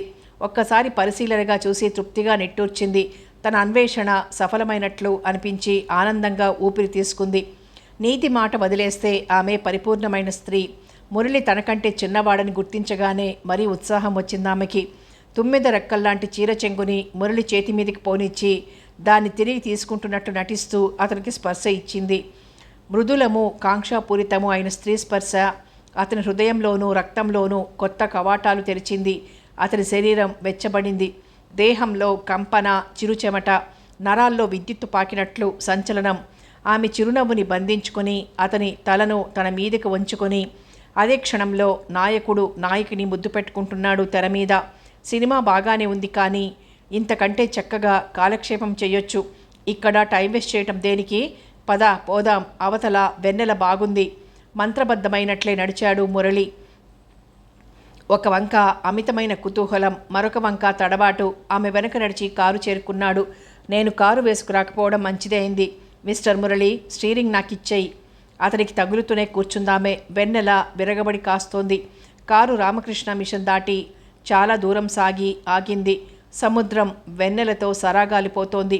ఇద్దరూ ఇసుకలో నడవసాగారు. ఒక చోట ఆగి చిరునవ్వు నవ్విందామే అతని కళ్ళల్లోకి చూస్తూ. మురళికి ఆ ఏకాంతంలో తను ఆమె తప్ప యావత్ ప్రపంచము లేనట్లే అనిపించింది. పరదా చాటున సౌందర్యం ఇనువడిస్తుంది. దాని ప్రభావము అధికమే అవుతుంది. తరువాత ఆమె మాటలు కూడా తక్కువ ప్రభావం కలిగించేవిగా లేవు. స్త్రీ నిజంగానే పుష్పం. అనుభవాలే సౌందర్యానికి ధ్యేయం. ఎన్ని తుమ్మెదలు వాలితే అంత గర్వం కుసుమానికి. స్త్రీ కూడా అంతే. నిర్ఘాంతపోయాడు మురళి. సౌందర్యానికి శృంఖలాలు, సరిహద్దులు విధించడం మూర్ఖత్వం. ఈ విషయంలో మనుషులు చాలా ఎదగాల్సి ఉంది. మనసును చంపుకోవడం కంటే మహానేరం మరొకటుండదు. తొలి అనుభవం మగవాడి జీవితాంతము మరుపురానిదిగా ఉండిపోతుంది. ఆ స్త్రీ భార్య కాకపోతే. రమ సాహచర్యం మురళిని ప్రభావితుని చేసి వదిలింది. ఆమె శరీరం కంటే ఆంతర్యమే అతన్ని ఎక్కువగా లొంగదీసుకుంది. అనుభవం క్షణికం, అనుభూతి శాశ్వతం కాదు. కానీ వాటి ప్రభావం అంత త్వరగా హరించదు. రమ మాటలతో అతనికి బలమైన సందేహం కలిగింది. లోకంలో స్త్రీలందరూ చంచలులేరా? అతని ప్రశ్నకు సమాధానంగా చాలా సంఘటనలే జరిగాయి. హేమ, శైలజ, వనజ, సుమబాల, తరువాత శకుంతల. శకుంతలకి వాగ్దానం చేసినట్టే ఓనాటి సాయంత్రం ఫోన్ చేసి మరీ వెళ్ళాడు. సమయానికి ప్రొఫెసర్ లేడు. బ్రతుకు జీవుడా అనుకుని కాలింగ్ బెల్ నొక్కాడు. శకుంతల తలుపు తీసింది. మురళి విష్ చేశాడు. కొంచెం డ్రింక్స్. శకుంతల జిన్ తీసుకుంది, కంపెనీ కోసం అన్నట్టు. మురళి తన కారు తీసుకువెళ్ళలేదు. శకుంతల చాలా సింపుల్గా మేకప్ అయ్యి కారెక్కింది. ఎక్కడికి అడిగాడు మురళి. పదండి చెబుతాను. కారు చాలా దూరం పరిగెత్తి ఒక తోట దగ్గర ఆగింది. అడుగున మెత్తని ఇసుక. ఇద్దరూ కూర్చున్నారు. Murali, I love you. బిత్తరపోయాడు మురళి. ఆశ్చర్యం నుంచి అతి త్వరగా తేరుకొని ప్రొఫెసర్ సంగతి ఏమిటి అని అడిగాడు. అతనన్నా ప్రేమే. ఎలా సాధ్యం? ఎందుకు కాదు? ప్రేమకి అవధులు ఆంక్షలు లేవు. చటుక్కున రమ గుర్తుకొచ్చింది. మీరు ప్రొఫెసర్ని ప్రేమించి పెళ్లి చేసుకున్నారనుకుంటాను. ముందు నన్ను మీరు అనడం మానేయి మురళి. కొంచెం ఆగి అంది. ప్రొఫెసర్తో వచ్చే ముందే నాకు పెళ్ళైంది. ఈసారి మురళి అట్టే తలకిందులు కాలేదు. అవును, ఆ వివాహం నా సమ్మతితో జరగలేదు. ఎంఏ పాస్ అయిన నాకు ఓ అండర్ గ్రాడ్యుయేట్తో వివాహం జరిగింది. తరువాత నాకు ఫారిన్ ఛాన్స్ వచ్చింది. ఆ రోజుల్లో హాల్ చాలా అందంగా ఉండేవాడు. పరిచయం ప్రణయం వరకు పోయింది. నేను పతివ్రతనేమీ కాదు. ప్రేమ కోసం వివాహాన్ని విచ్ఛిత్తి చేసుకున్నారా? వివాహం నువ్వు అనుకుంటున్నంత గొప్పది కాదు. ఈ దేశపు రక్తం వంటబట్టి నువ్వు కొన్ని భ్రమలలో ఉన్నావంతే. అవసరమైన ధైర్యము, శక్తి, సామర్థ్యాలు లేక. కానీ చాలామంది వివాహాన్ని విచ్ఛిత్తి చేసుకునేవారే. నవ్వింది శకుంతల. తన అమ్మ కూడా ఇటువంటి స్త్రీయేనా అన్న బాధాకరమైన ఆలోచన కలిగింది మురళిలో. అయితే తనకి తండ్రే మిగిలి తల్లి ఏమైపోయింది? తనని వదిలేసి వెళ్ళిపోయిందా? ఎక్కడికి? అమ్మ చచ్చిపోలేదు, అలాగే చెబుతుంది మనస్సు. మనస్సుని నమ్ముకోకుండా మనిషి బ్రతకడం అసాధ్యం. మనసుని మించిన సాక్షి లేదు. అంతరాత్మ అబద్ధం చెప్పదు. తన అంతరాత్మ మీద తనకి విశ్వాసం ఉంది. అరుంధతీ దేవి, ఆవిడే తన తల్లేమో. అయితే శాస్త్రి ఎవరు? ఆవిడని చూడగానే తనకు అమ్మని చూసినంత హాయి కలుగుతుందేం? మనసు చేసే గారడీయా? తన మనసు తనని మోసం చెయ్యదు. ఏమిటి ఆలోచిస్తున్నావు ఎదురుగా నన్ను పెట్టుకొని? ఏమీ లేదు. సిగరెట్ కాల్చు. వ్యాలెట్లోంచి విదేశీ సిగరెట్ ప్యాకెటు, లైటర్ తీసి పెదవుల మధ్య ఉంచి లైటర్ వెలిగించింది. శకుంతల, నీకు నా మీద మోహమేమిటి? నువ్వు అందంగా ఉండడం ఒక కారణం కావచ్చు. మగవాళ్ళు అరుదుగా తప్ప అందంగా ఉండరు. సౌందర్యం వరించిన మగవాడి ఆకర్షణ నుంచి తప్పుకోవడం అతి కష్టం. అసలు మోహం తర్కానికి, కారణాలకి అతీతం. నువ్వంటే నాకటువంటి భావం కలగడం లేదు శకుంతల. నన్ను వదిలేయ్. ఎందుకని? దెబ్బతిన్నట్లు చూసింది శకుంతల. నువ్వు శీలవతివి కావు, అందుకనేమో. శీలం, నవ్వింది శకుంతల. ఆ మాటకు అర్థమేమిటి? ఎంతసేపు తడుముకున్నా ఆ మాటకు అర్థం చెప్పలేకపోయాడు. చివరికి పవిత్రత అన్నాడు. దానివల్ల ఉపయోగమేమిటి? విసుగేసింది మురళికి. అతనొక్కటే నిశ్చయించుకున్నాడు. స్త్రీ అంటే అపవిత్రత. హఠాత్తుగా అరుంధతీదేవి గుర్తుకొచ్చింది. ఆమె విషయం వేరు అనుకున్నాడు. అతనికి తృప్తి కలిగింది. మన గురించి ప్రొఫెసర్ గారికి తెలిస్తే కొంప మునగదు. ఆయన జన్మించింది భారతీయుడుగా కాదు, కానీ భారతీయత అంటే ఇష్టం కొద్దీ. అదేమీ కాదు. అయినా ఇప్పుడు అవన్నీ ఎందుకు? కాలాయాపన చెయ్యకు. శకుంతల కొన్ని తమాషాలు చేసింది. మగవాడిని మేల్కొలిపి ఉద్రేకపరచడం ఆమెకు చేతనవునని నిరూపించుకుంది. మురళి అయిష్టంగానే లొంగిపోయాడు. ఆ తోట, ఆ పరిసరాలు కొన్ని నిమిషాల పాటు కాలం స్తంభించిందక్కడ. లేచి వెళ్ళబోతూ అంది శకుంతల, థ్యాంక్స్. దయచేసి నన్ను మరెప్పుడు ఇలా ఇబ్బంది పెట్టాలని ప్రయత్నించకండి. ప్రొఫెసర్ మీద, ఫస్ట్ ర్యాంక్ మీద మీ భక్తి. నవ్విందామే. పవిత్రత మీద. ఒకరి పువ్వుని రెండోసారి వాసన చూడడం నాకు అయిష్టం. పువ్వులు, ప్రకృతి ఎవరి స్వంతము కావు. మురళి రామకృష్ణ మిషన్ వరకు నడిచే వచ్చాడు. అతనికి ప్రపంచమంతా పాప పంకిలంగానే అనిపించసాగింది.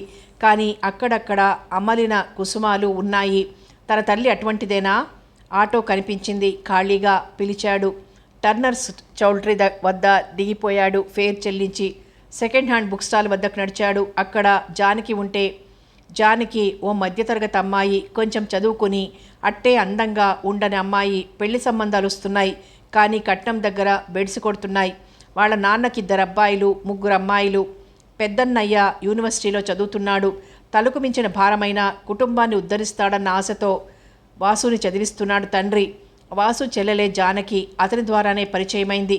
ఆమె చాలా తేట తెల్లమైన మనిషి. ముక్కుకు సూటిగా పోయే తత్వం. మురళి ఆమెపై వల విసరకపోలేదు. ఆమె అతని వలలో ఇంకా చిక్కలేదు. హలో జానకి, పుస్తకాలు వెతుకుతున్నారా? సాయం చేయమంటారా?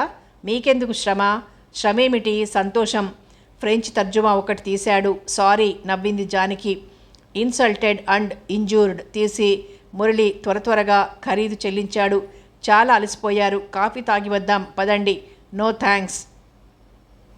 మీరు బాధపడుతూ నన్ను కూడా బాధ పెట్టాలనా? భారంగా నవ్వాడు. 8 అవుతోంది, ఇప్పుడు కాఫీ ఏమిటి? కాఫీకి ప్రేమకి వేళ ఏమిటి? మళ్ళీ నవ్వాడు, ఈసారి అందంగా. జానకి మౌనం దాల్చింది. దేవుడు దయతలిచినట్లు వర్షపు జల్లొచ్చింది. ఇద్దరూ వడివడిగా హోటల్లోకి దారి తీశారు. మేడ మీదికి పోదాం పదండి, హాల్లో డర్టీగా ఉంటుంది. ఇష్టం లేనట్లు తలూపింది. గ్రహించలేనట్టు నటిస్తూ మేడమెట్లెక్క సాగాడు మురళి వేగంగా. అతన్ని అనుసరించక తప్పలేదామెకి. 2 ఆమ్లెట్లు తిని కాఫీ తాగారిద్దరు. సిగరెట్ అంటించి దీనంగా అడిగాడు మురళి. జానకి, నా అభ్యర్థనేం చేశావు? ప్రేమించే మనిషిని వేధించడం న్యాయం కాదు. ప్రేమ కంటే పెళ్లిలోనే నాకు విశ్వాసం. ఎందుకని? ప్రేమ అస్థిరమైనది, పెళ్లిలో స్థిరత్వం ఉంటుంది. నేను నిన్ను పెళ్లి చేసుకోను అనలేదుగా. ఆమె చేతిని తన చేతుల్లోకి తీసుకునేందుకు ప్రయత్నించాడు. ఆమె వారించకపోవడం అతనికి ఉత్సాహాన్నిచ్చింది. మరొకడుగు ముందుకేశాడు. పెళ్లి అనగానే జానకి కన్నుల ముందు రంగురంగుల కలలు మెదలసాగాయి. తన పెళ్లి ఎటువంటి సమస్యో జానకికి తెలుసు. ఆమె ఉద్దేశం కట్నం లేని పెళ్లి చేసుకోవాలని. ఆమె అటు పూర్తిగా పాత తరానికి చెందదు, ఇటు కొత్త తరానికి చెందదు. ప్రేమించి ప్రేమ కోసం జీవితాన్ని, భవిష్యత్తుని రిస్క్ చేయడం ఆమెకు భయం. కట్నం ఇచ్చుకొని పెళ్లి చేసుకోవడం అన్యాయం అనిపిస్తుంది. ప్రేమిస్తున్నంత కాలము మురళిని ఆమె ఏ ప్రత్యేక దృష్టితోనూ చూడనూ లేదు. అతనికి ప్రాముఖ్యం ఇవ్వనూ లేదు. ఎప్పుడైతే అతనంతట అతడే పెళ్లి గురించి ఎత్తాడో అప్పుడే బలహీనత ఆమెను ఆవరించింది. కలల్లో తేలుతూ జరుగుతున్నదేమిటో గ్రహించలేకపోయింది. బాహ్య స్మృతి వచ్చేసరికే మురళి ఆమెను చాలా వరకు ఆక్రమించుకున్నాడు ఆత్రంగా. ఆమె కంగారు పడింది, భయపడింది. అయితే ఆమె పరవశంతో తేలిపోతూనూ ఉంది. మొదటిసారిగా మగస్పర్శ ఆమె నరాలను ఉత్తేజపరిచింది. భయాన్ని, కుతూహలము, అనుభూతి జయించాయి. నిజంగా నన్ను పెళ్లి చేసుకుంటావా మురళి? ఆమె కథను సమాధానం చెప్పాడు తీయని ముద్దుతో. అవతల వర్షం కురుస్తోంది. ఆ గదిలో మాత్రం వెచ్చగా ఉంది. కారణం అక్కడున్నవారు యువతీ యువకుడు. చాలాసేపటి వరకు వర్షం ఆగనే లేదు. అప్పుడు టాక్సీని పిలిచి జానకిని ఒంటరిగా ఆమె ఇంటికి పంపేశాడు. జానకిని ఇంత సులభంగా జయించగలను అనుకోలేదు మురళి.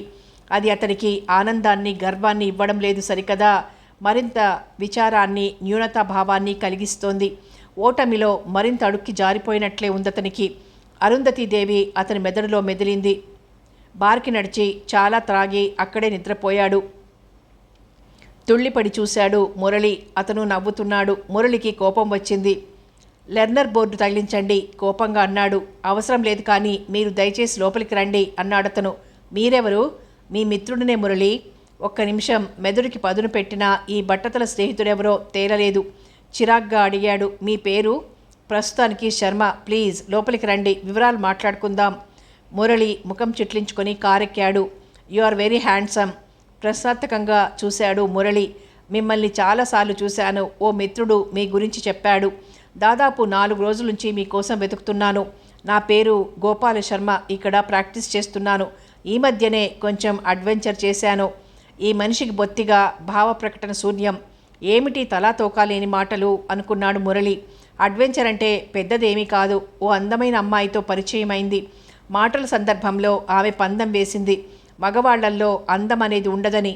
అయితే అంతేకాదు, ఇంకా చాలా విశేషాలున్నాయి. మీరే చూస్తారుగా. కారు పరిగెడుతోంది. మళ్ళీ శర్మే అన్నాడు. మురళి, మీరేం చేస్తూ ఉంటారు? ఎంఏ చదువుతున్నాను. శర్మ, మీ వయసు ఎంత? దగ్గరగా 40. ఈ వయసులో యూత్ రిపీట్స్ అట్ పార్టీ. అందుకే కాబోలు మీతో స్నేహం చేయాలనిపించింది. తరువాత ప్రణయం. నవ్వాడు. మురళి మాట్లాడలేదు. మౌనంగా ఉండిపోయారేం? ఆమె, అరే అందమైన మీ కన్నుల్లో పేరుకుపోయిన విచారమేమిటి? ఏమీ లేదు కంగారుగా అన్నాడు. చెప్పండి, నేను మిత్రుణ్ణి, తరువాత డాక్టర్ని కూడా. మీ బాధ ఏమిటో తెలుసుకోగలిగితే నివారణోపాయం ఆలోచిస్తాను. అసాధ్యం. ఆ మాట ఈ డాక్టర్కి తెలీదు. నాకు కొంచెం ఫేస్ రీడింగు గట్రా వచ్చు. పరీక్షించి చూడండి. అయితే చెప్పండి. 2 షరతులు. మొదటిది, మీరు నిజం అంగీకరించాలి. రెండోది, బాధపడకూడదు. ఒకటి గుర్తుపెట్టుకోండి, డాక్టర్లు రహస్యాలని దాచగలరు. All right. మీరు కొన్ని పనులు చేశారు. మామూలు దృష్టికి అవి పాపాలు. కొందరి జీవితాలతో ఆటలాడుకున్నారు. మరి నా జీవితంతో ఆటలాడుకుంటున్న వారి సంగతి ఏమిటి? ఎవరు? ఉద్రేకం తగ్గి ఆవేశం చల్లారి ప్రశాంతుడై, ఎవరైతే ఏం లేండి, మీరేమీ చేయలేరు. నన్ను అవమానించకండి మురళి, నేను మామూలు డాక్టర్నే కాదు, సైకియాట్రిస్ట్ని కూడా. మురళి తేల్చుకోకుండానే కారు ఒక మేడ ముందు ఆగింది.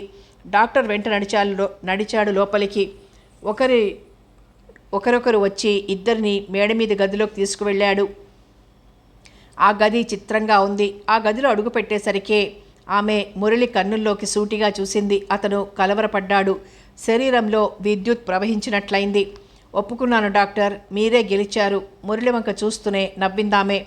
ఆ చూపులు అతని అంతరాంతరాలలో నుంచి దేనినో బయటకు లాగే ప్రయత్నం చేస్తున్నట్లున్నాయి. స్త్రీ స్పర్శ, విస్కీ, దుఃఖం ఇవేవీ ఇవ్వలేని మత్తుని ఆమె చూపులు ఇవ్వగలుగుతున్నాయి మురళికి. ఆ అనుభూతి తీయగా ఉన్న దుర్భరంగానే ఉంది. బలవంతంగా క్లోరోఫామ్ వాసన చూస్తున్నట్లే అనిపించింది మురళికి. ఆ మాయాజాలం నుంచి పారిపోవాలని ఉంది. అందులో మునకలు వేసి మునగాలని ఉంది. విచిత్ర పరస్పర విరుద్ధ భావాలు, అనుభూతులు. నేను త్వరగా వచ్చేస్తాను, ఒక్కసారి బయటకు వెళ్ళడానికి అనుమతించండి అన్నాడు శర్మ లేచి వెళ్తూ. మురళి లేవబోయాడు. నేను కూడా అంటూ ఆమె అతని చెయ్యి పట్టుకుంది. ఇక మురళి మంత్ర నిబద్ధమైన నాగుపాములా నిశ్చలంగా మిగిలిపోయాడు. డాక్టరు నిష్క్రమించాడు. ఆ గదిలో ఆమె, అతను మిగిలారు. గోడల మీద అర్థం కాని బొమ్మలు. నిశ్చయంగా అవి మోడర్న్ ఆర్ట్ మాత్రం కావు. అలసటగా ఉందా? ఈ మంచం మీద విశ్రాంతి తీసుకోండి. అతను మంచం మీద బారిపోయాడు. ఆమె అతని కన్నులలోకి చూస్తూ అద్భుతమైన మందహాసం చిందించింది. ఇక ఏం జరిగిందో మురళికే తెలియదు. కాలచక్రపు కదలికను కూడా గమనించలేని స్థితి. అది సుషుప్తి కాదు, జాగ్రత్తావస్థ అంతకంటే కాదు. డాక్టర్ వచ్చి తట్టి లేపే వరకు మురళి కన్నులు తెరవనేలేదు. లేవగానే అతను చేసిన మొదటి పని గది అంతా ఆమె కొరకు కలియ చూడడం. ఆమె ఎక్కడలేదు. గోడల మీద ఆ బొమ్మలు లేవు. ఆమె చాలా తమాషా అయిన మనిషి. ఎలా గడిపారు ఆమెతో? నాకేమీ తెలియదు. మరి ఈ గంట ఏం చేశారు? ఏమో, సారీ, అర్జెంట్ కేసు ఒకటి మర్చిపోయాను. హఠాత్తుగా జ్ఞాపకం వచ్చింది. వెళ్ళాను, క్షమిస్తారు కదూ? పదండి, ఏమైనా తీసుకుని పోదాం, నాకు ఆకలిగా ఉంది. నాకును. ఇద్దరూ మేడ దిగి కారెక్కారు. హోటల్లో చాలా తిని విడిపోయారు. రంగారావు గారేనా? ఎస్. ఎవరు? నేను శర్మని. ఓహో, ఏమిటి విశేషం? ఆతృతగా అడిగారు. మనం ఎక్కడ కలుసుకుందామో నిర్ణయించండి, కొంచెం మాట్లాడుకోవాలి. ఒక్క క్షణం ఆలోచించి, స్కై రూమ్లో టాప్ ఫ్లోర్ నేను రిజర్వ్ చేయిస్తాను. 8 గంటలకు మీరు రండి, ఓకే అన్నాడు Rangarao. Thank you. Rangarao phone పెట్టేశారు. వాచి చూసుకోగా 7 గంటలైంది. హోటల్ స్కై రూమ్కి రింగ్ చేసి టాప్ ఫ్లోరు రిజర్వ్ చేయించారు. ఆయన గుండె వేగంగా కొట్టుకోసాగింది. కళ్ళల్లో భయం కనిపిస్తోంది. అయినా ఆయన మామూలుగా ఉండేందుకు శాయశక్తులా ప్రయత్నిస్తూనే ఉన్నారు. బిజినెస్ ఫైళ్లని పక్కకు తోసేసి కిటికీ వద్దకొచ్చారు. 3వ అంతస్తు నుంచి విశాఖ నగరం విచిత్రంగా కనిపిస్తోంది. దీపాలు పెట్టిన బొమ్మరిళ్ల గుంపులాగా. డాక్టర్ శర్మ ఏం చెప్పబోతున్నాడో ఆతృతతో ఆయన మనసు కొట్టుకుంది. నిమిషానికి వాచి చూసుకుంటూ 8:15 కారు తీసుకుని బయలుదేరారు. విశాఖపట్నంలో స్కై రూమ్ హోటల్కి ఒక ప్రత్యేకత ఉంది. చిన్న చిన్న ఫ్లోర్లతో బొమ్మరిల్లులాగా ఉంటుంది. రహస్య సమావేశాలకు, ఏకాంతానికి అనువైన హోటల్ అది. బిజినెస్ మాట్లాడుకునేందుకు అప్పుడప్పుడు రంగారావు గారు అక్కడికి వస్తూ ఉంటారు. ఆ హోటల్ ప్రొప్రైటర్తో ఆయనకు పరిచయం ఉంది. 5 నిమిషాలు ముందుగానే చేరుకున్నారు రంగారావు అక్కడికి. అప్పటికే శర్మ ట్రాన్సిస్టర్ వింటూ కూర్చున్నాడు. గుడ్ మార్నింగ్ విష్ చేశాడు శర్మ. మార్నింగ్ అన్నాడు రంగారావు. చెప్పండి, సంశయిస్తూ మొదలుపెట్టాడు శర్మ. మురళి సమస్య కొంత చిత్రమైనది. అతనొక భ్రమలో ఉన్నాడు. ఏమిటి? అతని తల్లిగారు సజీవులే అని సబ్కాన్షియస్లో ఉండిపోయింది. రంగారావు ముఖం రంగులు మారింది. మీరు ఆ విషయాలు నాకు చెప్పి తీరవలసిన అవసరం లేదు, మళ్ళీ మొదలుపెట్టాడు శర్మ. అంతేకాదు, తన జన్మ చుట్టూ ఏవో రహస్యాలున్నాయని కూడా అతనికి అనుమానం. ఈ సందేహాలకు అతని ప్రవర్తనకి సంబంధమేమిటి? క్షమించండి, తన తల్లి పవిత్రురాలు కాదేమో అన్న అనుమానం అతని సబ్కాన్షియస్ని పట్టి పీడిస్తోంది. అది అతన్ని పిచ్చివాడిని చేస్తోంది. మురళి మీరనుకున్నట్లు స్త్రీలోలుడు కాడు. మరి స్త్రీ పవిత్రత మీద అతనికి విశ్వాసం లేదు. తానొక పతితకు జన్మించాడన్న కసి కొద్దీ అమ్మాయిల శీలాన్ని బలి తీసుకోవడంలో పైశాచిక తృప్తి పొందుతాడు. సిల్లి. కాదు, నిజమే. అదివరకే పతితైన స్త్రీ ఎంత సౌందర్యవతి అయినా అతను కన్నెత్తి చూడడు. శీలమున్న స్త్రీని, ఆమె కురూపి అయినా వయోభేదం ఉన్న వలపన్ని మలినపరిచి తృప్తి పొందుతాడు. ఒక విధంగా ఇది స్త్రీల మీద కసి. తనకి చేతనైనంత వరకు ప్రపంచంలో పవిత్రురాలైన స్త్రీని మిగిలినివ్వకూడదని రాక్షసత్వం. అరుంధతిదేవి ఎవరు? మౌనం దాల్చారు రంగారావు. మురళి కాంప్లెక్స్ని మీకు తెలియజేశాను. అతని తీర్చి దిద్దగలిగిన వారు మీరే. మురళి గురించి మీరిదంతా ఎలా తెలుసుకోగలిగారు? హిప్నాటిజం వంటి ప్రక్రియతో ఒక ఎక్స్పర్ట్ ఉంది, నా మిత్రురాలు. ఆమెను ఆహ్వానించి మురళి నోటి ద్వారా అతని విషయాలు చెప్పించాను. మీరు కావాలంటే ఆ టేపు పంపగలను. అవసరం లేదు. మురళి తన జన్మరహస్యం తెలుసుకున్నాక మామూలు మనిషి అవుతాడా? అది నేను చెప్పలేను. కానీ నిజం ఎప్పుడూ ఒక్కటే ఉంటుంది. అనుమానాలకి అంతు ఉండదు. నిజం తెలిసాక మురళి ప్రవర్తనలో మార్పు రాగలదన్న ఆశాభావం నాకుంది. అతని భవిష్యత్తు కొంతవరకు అతనికి తెలియబోయే నిజం మీద కూడా ఆధారపడి ఉంటుంది. ఈ సమస్యకి మరో పరిష్కారం లేదా? నీరసంగా అడిగారు రంగారావు. నాకు తెలిసినంత వరకు లేదు. ముందు మురళి మెదడులోంచి అనుమానాలు అంతరించిపోవాలి. తరువాత అతని ప్రవర్తనను బట్టి ఏమైనా అవసరమైతే చెయ్యవచ్చు. సరే. జేబులోంచి 1000 రూపాయలు తీసి అందించారు రంగారావు. తర్వాత కలుద్దాం. అసక్తుడైన వాడిలా కదిలారు రంగారావు. అతని ముఖం మ్లానమైంది. చీకటి నీడలు పరుచుకుంటున్నాయి ఆయన కన్నులలో. మెల్లగా కారు నడుపుకుంటూ నివాసం చేరుకున్నారు. తన గదిలోకి వెళ్ళి మంచం మీద వాలిపోయారు. ఏ క్షణం ఎదురు కాకుండా అతి జాగ్రత్త పడ్డారో అది ఎదురు పడనే పడింది. ఏది జరగకూడదని భయపడ్డాడో అదే జరగడానికి సిద్ధంగా ఉంది. మురళి ఎందుకింత చిత్రంగా తయారయ్యాడు? ప్రపంచంలో ఎక్కడో ఎవరికో తప్ప ఉండని తెలివితేటలు మురళికెందుకు వచ్చాయి? అవి వక్రదిశలో ఎందుకు సాగాయి? నిజం తెలిసాక మురళి తనను ఎలా భావిస్తాడు? మురళి తనకి కాకపోతే ఇక జీవితం దేనికి? తనకి అరుంధతికి తప్ప తెలియని నిజాన్ని తన నోట మురళికి చెప్పడం ఎలా? సోడా కలపకుండానే విస్కీ బాటిల్ ఖాళీ చేశాడు. ఏం జరిగితే అదే జరగని, నిజం చెప్పి తీరుతాను అన్న నిశ్చయానికి వచ్చి టెలిఫోన్ అందుకుని రింగ్ చేశాడు. అవతల నుంచి శాస్త్రి పలికాడు. రేపిక్కడ చిన్న విందుంది, నువ్వు అరుంధతి రావాలి. అలాగే, అరుంధతిని కూడా పిలు. ఆమె ఫోన్ వద్దకు వచ్చింది. 5 నిమిషాలు మాట్లాడారు. తర్వాత నౌకర్ని పిలిచి మురళిని రమ్మన్నానని చెప్పు అన్నాడు. మురళి వచ్చాడు. అతని ముఖంలోకి చూడడానికి ధైర్యం లేనట్లు ఎటో చూస్తూ, రేపు చిన్న విందు జరుగుతుంది మన ఇంట్లో, ఇంటి దగ్గరే ఉండు అన్నాడు. మురళి సమాధానం చెప్పలేదు. వచ్చేది ఇద్దరే, అరుంధతి, శాస్త్రి. మురళి ముఖంలోకి కాంతి వచ్చింది. విందు ఏ సందర్భంలో? నీ అంతట నీకే తెలుస్తుంది, ఓపిక పట్టు. నేను వెళ్తాను మురళి. ఆ పిలుపు అతనికి ఆశ్చర్యం కలిగించింది. నడుస్తున్న మురళి ఆగి వెనుదిరిగి రంగారావు ముఖంలోకి చూశాడు. ఏమీ లేదు, వెళ్ళు కంగారుగా అన్నాడు రంగారావు. మురళి వెళ్ళిపోయాడు. ఆ రాత్రి అటు మురళికి నిద్ర పట్టలేదు, ఇటు రంగారావుకి నిద్ర పట్టలేదు. అలాగే తెల్లవారింది. రంగారావు గారి ఆదేశానుసారం ప్రత్యేక ఏర్పాట్లు జరుగుతున్నాయి. 8 గంటల ప్రాంతంలో కారులో అరుంధతి, శాస్త్రి వచ్చారు. రంగారావు స్వయంగా ఎదురు వెళ్ళి లోపలికి పిలిచారు. మురళి తన గదిలోనే ఉండిపోయాడు. ఒక్కసారి అమ్మను చూడాలని ఉందతనికి. అంతలో శాస్త్రి ఆ గదిలోకి వచ్చాడు. మురళి, రండి కూర్చోండి. నువ్వు కూడా ఇలా వచ్చి నా పక్కన కూర్చో అంటూ సోఫాలో కూర్చున్నాడు. మురళికి కొత్తగా ఉంది. శాస్త్రిగారు లోగడ ఎన్నడూ తనతో ఇంత సన్నిహితంగా ఉండేవారు కారు. అదృశ్యమైన బంధం ఏదో కట్టివేస్తున్నట్లు దూరంగా ఉండేవారు. ఇవాళ నీకొక విషయం చెప్పాలనుకుంటున్నాను బాబు. చెప్పండి. ఈ రహస్యాన్ని జీవితాంతము గుండెలలో గుప్తపరుచుకుందామనుకున్నాను. కానీ ఇంక నా తరం కాదు. నన్ను నువ్వు క్షమించకపోయినా సరే. కొంచెం ఆగి మెల్లగా అన్నాడు మురళి. నేను నీ తండ్రిని. నాన్న. ఆనందం పట్టలేకపోయాడు మురళి. నేను నీచుణ్ణి బాబు. నీ చేత నాన్న అని తీయగా పిలిపించుకునే అధికారాన్ని డబ్బుకు అమ్మేసుకున్నాను. శాస్త్రి గొంతు గద్గదిగమైంది. మా అమ్మెవరు? అరుంధతి. మురళి ఆనందానికి మేరలేకపోయింది. నిజంగానా?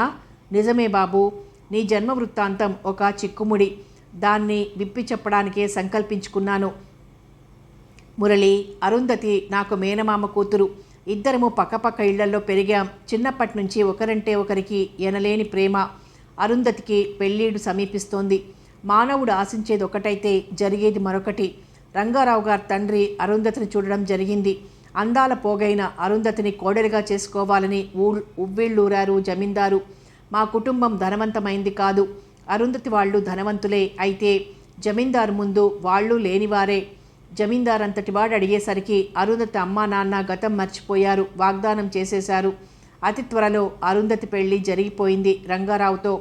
జీవితంలో తిరుగులేని దెబ్బ తగిలింది. నా హృదయంలో అరుంధతికి తప్ప మరెవరికీ చోటు లేకపోయింది.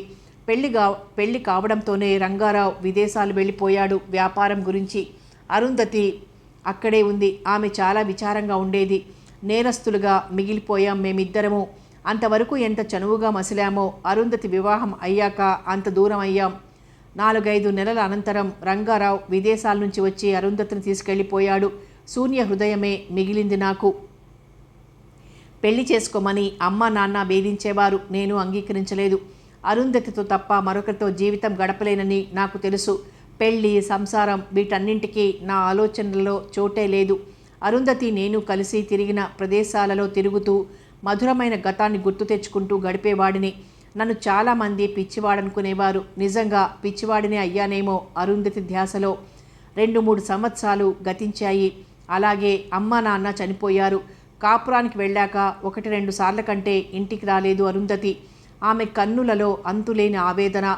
ఆమె సుఖంగా లేదేమో అన్న అనుమానం కలిగేది. జాలిగా చూసేది నన్ను. పుట్టింట్లో 2-3 రోజుల కంటే ఉండనిచ్చేవాడు కాదు ఆమెను. ఆమె వివాహం అయిన తర్వాత మేము చూపులతో తప్ప పన్నెత్తి పలకరించుకోనేలేదు. కొన్ని సంవత్సరాలకి హఠాత్తుగా అరుంధతి వద్ద నుంచి ఉత్తరం వచ్చింది. విషాదమయమైన నా జీవితంలో అమృతపు జల్లు అది. ఆశించని మెరుపు. నన్ను ఒక్కసారి రమ్మంటూ రాసింది అరుంధతి చాలా దీనంగా. ఆమె అలాగా దీనంగా రాశాక వెళ్లకుండా ఉండగలనా? వెళ్ళాను.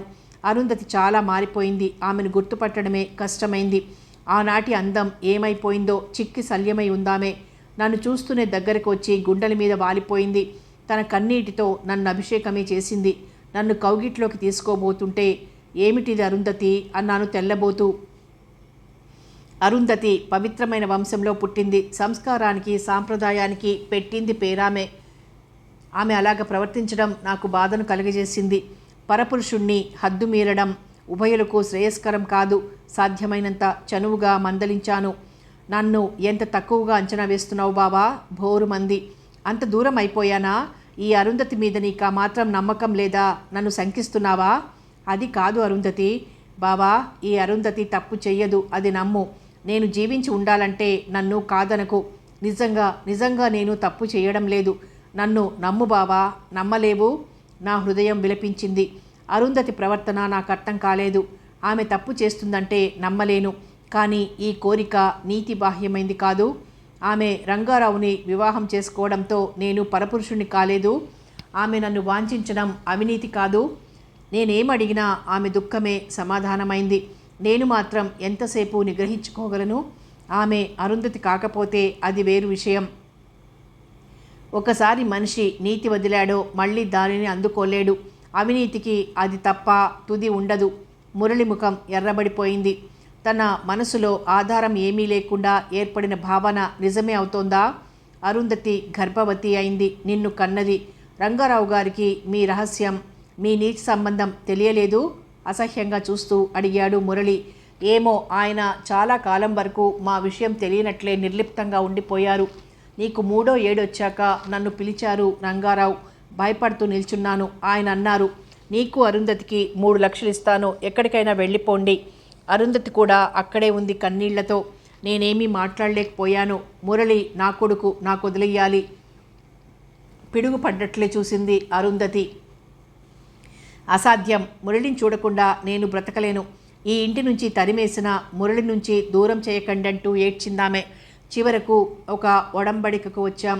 నేను అరుంధతి వేరుగా ఉండడానికి, అప్పుడప్పుడు మేము మురళిని చూసుకుంటూ ఉండటానికి. అంతకంటే మా సమస్యకు మరో పరిష్కారం దొరకలేదు. అందరం మకాం మార్చేశాం. ఇక్కడికి వచ్చాం. నువ్వు పెరిగి పెద్దవాడి అవుతున్న కొద్దీ రంగారావు గారు ఆంక్షలు ఎక్కువ చేయసాగారు. అరుంధతికి నువ్వు తప్ప మరి సంతానం కలగలేదు. అందుచేత రంగారావు గారిని లెక్క చేయకుండా వచ్చి నిన్ను చూసుకునేది. అరుంధతికి రహస్యంగా విడాకులు ఇచ్చేశారు ముందే.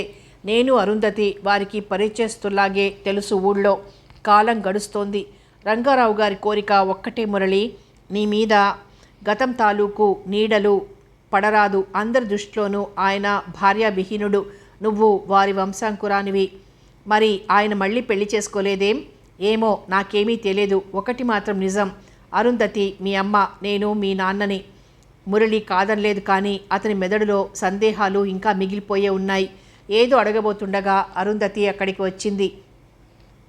ఆమె రావడం చూసి శాస్త్రి అక్కడి నుంచి నిష్క్రమించాడు. కన్నీటితో నిలబడిందామె. కనీసం కూర్చోమని కూడా అనలేదు మురళి. ఆమె మీద అమిత కోపంగా ఉందతనికి. తనొక పతిత సంతానం. తన జన్మ ఉన్నతము కాదు, పవిత్రము కాదు. నాకు తెలుసు మురళి, నువ్వు నన్ను క్షమించనూ లేవు, అంగీకరించనూ లేవు. నేను హీన పుణ్యను. కానీ మురళి, నా గతం వినవలసిన బాధ్యత నీ మీద ఉంది. విన్నాక నేను పాపాత్మురాలిననే భావిస్తే నీ ఇష్టం వచ్చిన శిక్ష విధించు, భరిస్తాను. మురళి ఒక్కసారి ఆమె ముఖంలోకి చూశాడు. చాలా దీనంగా ఉందామె. ఆమె ముఖంలో పవిత్రత కొట్టొచ్చినట్లు కనిపిస్తోంది. రహస్యము క్షుద్రము అయిన జీవితం గడిపి కూడా ఈమె పవిత్రంగా ఎలా కనబడగలుగుతోంది? మనసొక చోట, మనువొక చోట. ప్రేమించిన స్త్రీ జీవితానికి ఇంతకంటే దుర్భరమైన శిక్ష మరొకటుండదు. జమీందారు గారి కలిమినే చూడగలిగారు, కానీ నా మనసు తెలుసుకోలేకపోయారు మా వాళ్ళు. ఆత్మహత్య చేసుకుందుకు కూడా అబలనే అయ్యాను. కన్నీటిని దాచుకుని కాపురానికి వెళ్ళాను. అక్కడి జీవితానికి అలవాటు పడిపోవాలనే ప్రయత్నించాను. కానీ జీవితం అగ్ని పరీక్షే అయిపోయింది. రంగారావు గారు వ్యాపార నిమిత్తం బరంపురంలో మకాం పెట్టారు. లంకంత ఇంటికి నేను వారే. నౌకర్లు వాళ్ళు ఉన్నా అది వేరే మాట. ఆ రోజుల్లో ఆయన తరచుగా తిరుగుతుండేవారు. నన్నెప్పుడో తప్ప బయటికి తీసుకువెళ్ళేవారు కాదు. కారు ఇంటి వద్ద ఉన్న నా ముఖం చూసేవారు కారు. నన్ను చూస్తూనే తప్పు చేసినట్లు ముఖం ఎటో తిప్పుకొని వెళ్ళిపోయేవారు. వారి ప్రవర్తన నాకు అర్థమయ్యేది కాదు. నేను చేసిన నేరం ఏమిటి? నేను అందగత్తెను కానా? మరి మొదటిసారి వారు నన్ను చూసినప్పుడు ఆ కన్నులలోని మెరుపెందుకు? అయినింటి మర్యాదలు తెలియందాన్ని కానే మరెందుకీ నిరాదరణ? వారి గురించి నేను వినగూడని మాటలు చెవిన పడేవి. అందగత్తెలతో హోటళ్లలో గడుపుతారని, నాట్య ప్రదర్శనలు అవి అంటే చెవి కోసుకుంటారని, అలాగా నా హృదయం దహించుకుపోసాగేది. వారి విలాస జీవితానికి అడ్డుపడాలని కాదు నా కోరిక. డబ్బు కోసం శరీరం నమ్ముకునే ఆడవాళ్ళని అభిమానించగలిగేవారు తాళి కట్టిన నన్నెందుకు తిరస్కరించాలి? నా ముఖం చూస్తూనే ఎందుకలా అయిపోతారు? నా ప్రేమను తల్లిదండ్రులు భగ్నం చేశారు. నా వివాహాన్ని విదే భగ్నం చేస్తుందా? భర్త పరిత్యక్తకి నాకు భేదమేమిటి? నా జీవితానికి అర్థము ప్రయోజనము ఏమిటి? కారు చీకటిలో కాంతిరేఖలాగా ఒకే ఒక్క ఆశ కనిపించింది. నా శరీరం తల్లి కావాలని తప్పిస్తోంది. స్త్రీ జీవితానికి పరిపూర్ణతను ఇచ్చేది మధురమైన మాతృత్వమే. నేను అమ్మని కావాలి. తల్లిగా సర్వ ప్రపంచాన్ని మర్చిపోగలను. బిడ్డను చూసుకుంటూ నా బాధలన్నీ మర్చిపోగలను. ఈ కోరిక నన్ను రోజురోజుకి జయించసాగింది. మురళి, నన్ను సిగ్గుమాల దానిగానే అనుకో. నీకు చెప్పుకోవలసిన విషయాలు కావు, కానీ తప్పదు. భ్రమలతో నువ్వు నన్ను ద్వేషిస్తున్నావు. నిజం తెలుసుకుంటే నన్ను క్షమించగలిగే ఔదార్యం నీకుంటుందేమో అన్న ఆశతోనే సిగ్గు విడిచి చెప్పుకుంటున్నాను. నేను పతితను కాను మురళి. ఒకనాడు వారి పాదాల మీద వారిపోయాను. అప్పటికి మా వివాహమై 3 సంవత్సరాలు దాటిపోయింది. చూడండి, ఏమిటిదంతా? నా బ్రతుకునిలా అస్తవ్యస్తం చేస్తున్నారెందుకని? నేనంటూ ఓ మనిషిని, మీ భార్యను ఉన్నానని మీరు గుర్తించరెందుకని? నా జీవితానికి ప్రయోజనం ఏమిటి? వారు నా వంక జాలిగా చూశారు. ధైర్యం పుంజుకున్నాను. ఆడదాన్ని, నా కోరికేమిటో గ్రహించగలరు. అర్హురాలినే కనుక అంగీకరించనుగలరు. మర్చిపోయారా పెళ్లిలో మీరు పలికిన వాగ్దానాలు? ఆయన ముఖంలో బాధ కొట్టొచ్చినట్లు కనిపిస్తోంది. నా మీద ద్వేషం దేనికి? భార్యను బజారు స్త్రీపాటి చెయ్యకపోయానా? విలపించసాగాను. ఆడదాని మనసు మీకు తెలుసు. ఒకే ఒక్క కోరిక తీర్చండి, నన్ను తల్లిని చెయ్యండి. నన్ను దయగా లేవనెత్తారు. నా కళ్ళల్లోకి చూశారు. వారి కళ్ళు ఆర్ద్రమయ్యాయి. చెప్పలేని వ్యధ వారి కన్నులలో ప్రతిఫలిస్తోంది. అసాధ్యం అరుంధతి అన్నారు. నా పాలిట పిడుగులే అయ్యాయి ఆ మాటలు. ఏమిటి మీరనేది? నాకు అర్థం కావడం లేదు. నిన్ను తల్లిని చేసే అర్హత నాకు లేదు. ఇంకా అర్థం కాకపోతే నేనేమీ చేయలేను. వెళ్ళు. పాతాళంలోకి పడిపోయినట్లు అనిపించింది. ఆయన నాటకమాడారు. ఆయన మనస్సు కొంచెమైనా బయటపెట్టకుండా, నా మీద కసికి కారణం చెప్పకుండా తీర్పు కాదు శిక్ష చెప్పేశారు. ఈ జీవితానికి నేను తల్లిని కాలేను. స్త్రీకి ఇంతకంటే దుర్భరమైన శిక్ష ఇంకేముంటుంది? ఏ నేరం చేశానని నేను గొడ్రాలిగా జీవితాంతం మిగిలిపోవాలి? పెద్దలు చేసే పెళ్లి కోసం ప్రేమించిన భావను వదులుకున్నాను. తీరా చేస్తే ఆ పెళ్లి చేసుకున్న భర్త ఇలా అయ్యారు. ఎన్నటికీ ఫలించిన చెట్టులాగా బ్రతకాల జీవితాంతము. ఆత్మహత్య ప్రయత్నం చేశాను. వారు అది కుదరనివ్వలేదు. జీవోత్సవంలా బ్రతకడం నా తరం కాకపోయింది. నా జీవన సాఫల్యం మాతృత్వంలోనే కనిపించసాగింది. ఒక పక్క వారి మీద కోపం పెరిగిపోసాగింది. ఆ సమయంలో శాస్త్రికి కబురంపాను. నా మనసులోని కోరిక తల్లిని కావడం అంతే. మిగిలినవన్నీ అత్యల్పమైన విషయాలుగా తోచాయి. నా వేదన మరో స్త్రీ మాత్రమే అర్థం చేసుకోగలదేమో. శాస్త్రి ద్వారా నేను తల్లినయ్యాను. వారి ప్రవర్తనలో మార్పు లేదు. నీ మీద వారి కమితమైన అనురాగం ఎండిపోయిన మా ప్రేమలత మళ్ళీ చిగిర్చింది. శాస్త్రి నేను ప్రలోభానికి లోనయ్యాం.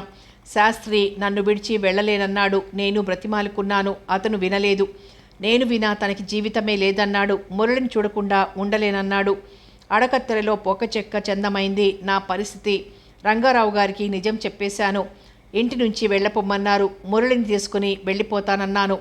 మురళి నా కొడుకుగా పెరుగుతున్నాడు. లోకానికి మురళి నా కొడుకు. మురళిని వదలను. మీరిద్దరూ వెళ్ళిపోండి. 3 లక్షలు ఇస్తాను. నేను అంగీకరించలేదు. వారు శాస్త్రికి ఏం చెప్పారో, ఏం బెదిరించారో. ఒక ఒడంబడిక జరిగింది మా మధ్య. నేను శాస్త్రి విడిగా ఉండేటట్లు, కొన్నాళ్ల వరకు మురళిని చూసుకునేందుకు మాకు హక్కు ఉండేటట్లు. అలాగా విశాఖపట్నం వచ్చేశాం. 10 మంది దృష్టికి మేము కేవలం స్నేహితులం. మురళి, నువ్వు రంగారావు గారు అబ్బాయివి. ఆయన భార్య చనిపోయింది. నేను శాస్త్రి వారికి స్నేహితులం. ఇలా స్థిరపడ్డాం నలుగురు దృష్టిలోనూ. నీ మీద మమతలు చంపుకోలేకపోయాను. నిన్ను చూడకుండా ఉండలేకపోయేదాన్ని. ఏదో వంకతో నీ దగ్గరికి వచ్చేదాన్ని. కానీ రంగారావు గారు ఆంక్షలు విధించేవారు. అందుచేత బలవంతంగా నీకు దూరంగా ఉండవలసి వచ్చేది. ఆ క్షోభ భరించలేకపోయేదాన్ని. నేను చేసింది నేరమే కావచ్చు. ప్రేమకు చెడి పెళ్లి చేసుకున్నాను. ఆ పెళ్లి చెడింది. తల్లినవ్వాలని కొట్టుకుపోయాను. అయ్యాక నిన్ను దక్కించుకోలేకపోయాను. నీకు దూరంగా ఉండిపోవలసి వచ్చింది. నాలాంటి నిర్భాగ్యురాలు మరెవరూ ఉండరేమో. వారికిచ్చిన వాగ్దానం ప్రకారం నేను నీ తల్లినని చెప్పలేకపోయాను. నువ్వు అడిగినా మభ్యపెట్టాను. నన్ను క్షమించు మురళి, క్షమించు. మురళికి ఆమె మీద జాలి కలుగుతోంది. కానీ ఇంకా అతని అంతరంగం స్వచ్ఛం కాలేదు. అక్కడక్కడ అనుమానాలు ఉండిపోయాయి. అరుంధతీదేవి మురళి ముఖంలోకే చూస్తోంది సజల నయనాలతో. మురళి లేచాడు. గంభీరంగా నడుస్తూ తండ్రి గదిలోకి వెళ్ళాడు. చూడండి, ఎలా పిలవాలో అర్థం కాలేదు మురళికి. రంగారావు అతని చూశారు. మురళి, బాబూ, నన్ను అలాగ పిలవకండి. మీరు నాన్నగారు కాదటగా? రంగారావు అట్టే చలించలేదు. అయితే వాళ్ళు నీకంతా చెప్పేశారన్నమాట. ఇప్పటికైనా నిజం తెలిసింది నాకు. సూటిగా మురళి కన్నుల్లోకి చూశారాయన. ఇన్నాళ్ళు ఈ నిజం దాచింది ఎందుకో తెలుసా? నీకోసమే మురళి. నమ్మలేనట్లు చూశాడు మురళి. నిజమే మురళి. అసలు ఈ విషయం నీకేనాటికి తెలియకూడదనే ప్రయత్నించాను. అదే కోరాను. కానీ నన్ను మోసం చేశారు. కాదు, నీ మేలు కోరి నీ జీవితము, నీ భవిష్యత్తు ఒడిదుడుకుల పాలు కాకుండా కాపాడాలని. కానీ నాకు జరిగింది వేరు. అది గ్రహించే నీకు నిజం తెలిపే ఏర్పాటు జరిపించాను. కృతజ్ఞుణ్ణి. కానీ పూర్తిగా తెలుసుకోలేకపోయాననుకుంటాను. ఏమిటి? వివాహం చేసుకున్న స్త్రీని మీరెందుకు అన్యాయం చేశారు? రంగారావు బాధగా చూశారు. చెప్తాను మురళి. ఆయన గొంతు భారమైంది. పెళ్లి కాకముందు అరుంధతిని నేనెరుగను. నాన్నగారు నిర్ణయించాక కాదనవలసిన అవసరమూ నాకు కనిపించలేదు. వారు చాలా తెలివైనవారు. ఒక్క చూపులో ఎదుటి మనిషి లోతుని గ్రహించగలరు. అరుంధతి అందం నన్ను ఆకర్షించిన మాట నిజమే. ఆమెను పెళ్లి చేసుకున్న 2 గంటలకే నేను విదేశం వెళ్ళవలసి వచ్చింది. ఆమెను హృదయంలో నిలుపుకొని 6 నెలల పాటు విదేశంలో వ్యాపారం గురించి నేర్చుకుని స్వదేశానికి తిరిగొచ్చాను. బొంబాయిలో ఓడ దిగాను. ఎంతటెంతటి అరుంధతిని చూస్తానా అన్న ఆతృతతో కారుని చాలా వేగంగా నడిపాను. రాత్రి సమయం. రోడ్డు సరిగ్గా లేదని గమనించకుండా వేగంగా వస్తున్నాను. కారు వెళ్ళి ఒక రాతిని డాష్ చేసింది. నాకు స్పృహ తప్పింది. తెలివి వచ్చేసరికి హాస్పిటల్లో ఉన్నాను. ప్రాణాపాయం లేదని, ఆపరేషన్ జరగాలని చెప్పాడు డాక్టర్. నేను వచ్చే ముందు ఎవరికీ తెలియపరచలేదు. అది ఒకందుకు మంచిదే అయింది. నేను హాస్పిటల్లో ఉన్న 2 నెలలు విదేశాల్లోనే ఉన్నాననుకున్నారందరూ. హాస్పిటల్ నుండి బయటపడి ఇల్లు చేరుకున్నాను. మర్నాడే నాన్నగారు చనిపోయారు. ఆ ప్రదేశాల్లో ఉండబుద్ధి కాలేదు నాకు. అతి త్వరగా జమీని అమ్మేసి ఆ ఊరు వదిలేశాను. బరంపురంలో వ్యాపారం మొదలుపెట్టాను. అప్పుడే అరుంధతిని కాపురానికి పంపారు. ఆమెను చూస్తూనే నేను పిరికివాడినైపోయాను. నాలోని బలహీనతని ఆమెకు చెప్పే ధైర్యం కొరవడింది. ఆమె ముందు నటించసాగాను. మా వంశం నిర్వీర్యం కావడానికి వీల్లేదు.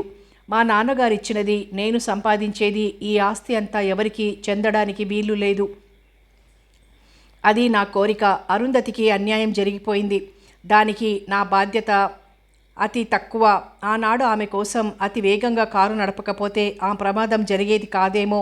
ఆ ప్రమాదం జరగకపోతే నేను అందరిలాగా జీవించగలిగేవాడినే. అరుంధతి పతనానికి పరోక్షంగా కారణం నేనే. ఆమె పతనం కాలేదనే నా నమ్మకం. ఏ స్త్రీ అయినా కోరుకునేది మాతృత్వం. ఆ కనీసపు కోర్కె నుంచి వంచే అధికారం ఎవరికీ లేదు. అరుంధతికి సాధ్యమైనంత దూరంగా ఉండేవాడిని. నా చుట్టూ చాలా కథలు ప్రచారమయ్యేలా ప్రవర్తించేవాడిని. ఆ కథలు ఆమెను చేరేటట్లు ప్రయత్నించేవాడిని. వేలుపు వరమిచ్చినట్లు నా ప్రయత్నాలు సఫలమయ్యాయి. అరుంధతి తల్లైంది, అబ్బాయినే కన్నది. ఆమె ముందు మళ్ళీ దుష్టపాత్ర నటించాను. ఈసారి నా ఉద్దేశాలు రెండు. మొదటిది నిన్ను స్వంతం చేసుకోవడం, రెండవది అరుంధతి జీవితానికి అడ్డు తగలకుండా ఉండడం. అందుకే ఆమెకు రహస్యంగా విడాకులు ఇచ్చేశాను. కానీ కథ అడ్డం తిరిగింది. అరుంధతి నా నుంచి దూరంగా ఉండగలిగింది, కానీ నీ నుంచి దూరం కాలేకపోయింది.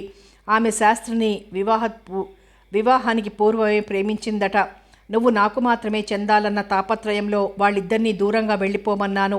కానీ అరుంధతి నా నిష్ఠూరాలన్నింటినీ భరిస్తూ కూడా ఉండిపోయింది. ఆమె ఆవేదన న్యాయమైందని తెలిసిన స్వార్థం కొద్దీ నేను నా మనసు మార్చుకోలేదు. లోకానికి నా బలహీనత తెలియదు. అరుంధతి కూడా దయతో నా రహస్యాన్ని కాపాడింది. మురళి, నేను నీ కన్న తండ్రిని కాను, కానీ అంతకంటే మిన్నగానే చూసుకుంటూ వస్తున్నాను. శాస్త్రి నీ తండ్రి, అరుంధతి నీ తల్లి. న్యాయ దృష్టికి నీ తల్లి పతిత కాదు, పవిత్రురాలే. మురళి ముఖం కళావిహీనమైంది. రంగారావు ముఖంలోకి చూడలేకపోయాడు. లేచి నీరసంగా నడుస్తూ తన గదిలోకి వెళ్ళి తలుపులు మూసుకున్నాడు. ఆలోచిస్తున్న కొద్దీ మరీ బయటపడుతున్నది తన మూర్ఖత్వం. నిష్కృతి లేని నేరాలు చేశాడు తను. కొన్ని అమాయకపు జీవితాలను బలిగొన్నాడు. అమ్మాయిల నిండు జీవితాలతో ఆటలాడుకున్నాడు. ఏమైపోయింది తన వివేకం? చదువుకున్న వాడయ్యుండి పశువులా ప్రవర్తించాడు. సుమతి, జానకి హత్యలు చేశాడు తను హంతకుడు. ఎందరి ఉసురో తగులుతుంది తనకి. చేసిన నేరాలను సరిదిద్దుకునేందుకు వీల్లేదు. గతం నిండా భయంకరమైన మచ్చలు. ఆ మచ్చలు మాసేవి కావు, మానేవి కావు. శాశ్వతంగా మలినమైపోయింది అంతరంగం. దీనికి ముక్తి లేదు, విముక్తి లేదు. త్వరగా మెట్లు దిగి కిందికొచ్చాడు మురళి. కారు తీసుకుని ఒంటరిగా బయలుదేరాడు. వెనక నుంచి రంగారావు గారు, శాస్త్రి, అరుంధతి అందరూ పిలుస్తున్నారు. మురళి, బాబూ, మురళి అంటూ. కారు ఆగలేదు. మరింత వేగం పుంజుకుంది. మురళి కారు వెనక మరో 2 కార్లు. వంతెన మీద శరవేగంతో దూసుకుపోతోంది మురళి కారు. ఒక్కసారి మురళి 3 కంఠాలు ఒక్కుమ్మడిగా అరిచాయి. ఇంకెక్కడి మురళి? వారి పిలుపులకి, దుఃఖానికి సమాధానం లేకపోయింది. చేసిన నేరాలు చాలవన్నట్లు మరో నేరం చేశాడు మురళి. వంచన చేసిన మనస్సుని శిక్షించడానికంతకంటే మరో మార్గం తోచలేదేమో. వంతెన దిగువు అతి గంభీరమైన సముద్రపు కాలువ ఎప్పట్లాగే ప్రవహిస్తోంది. కాలంలా ఎవరి కోసం ఆగకుండా. సమాప్తం. హీనపుణ్యులు నవల సమాప్తం. మరో మంచి నవలతో మళ్ళీ కలుసుకుందాం.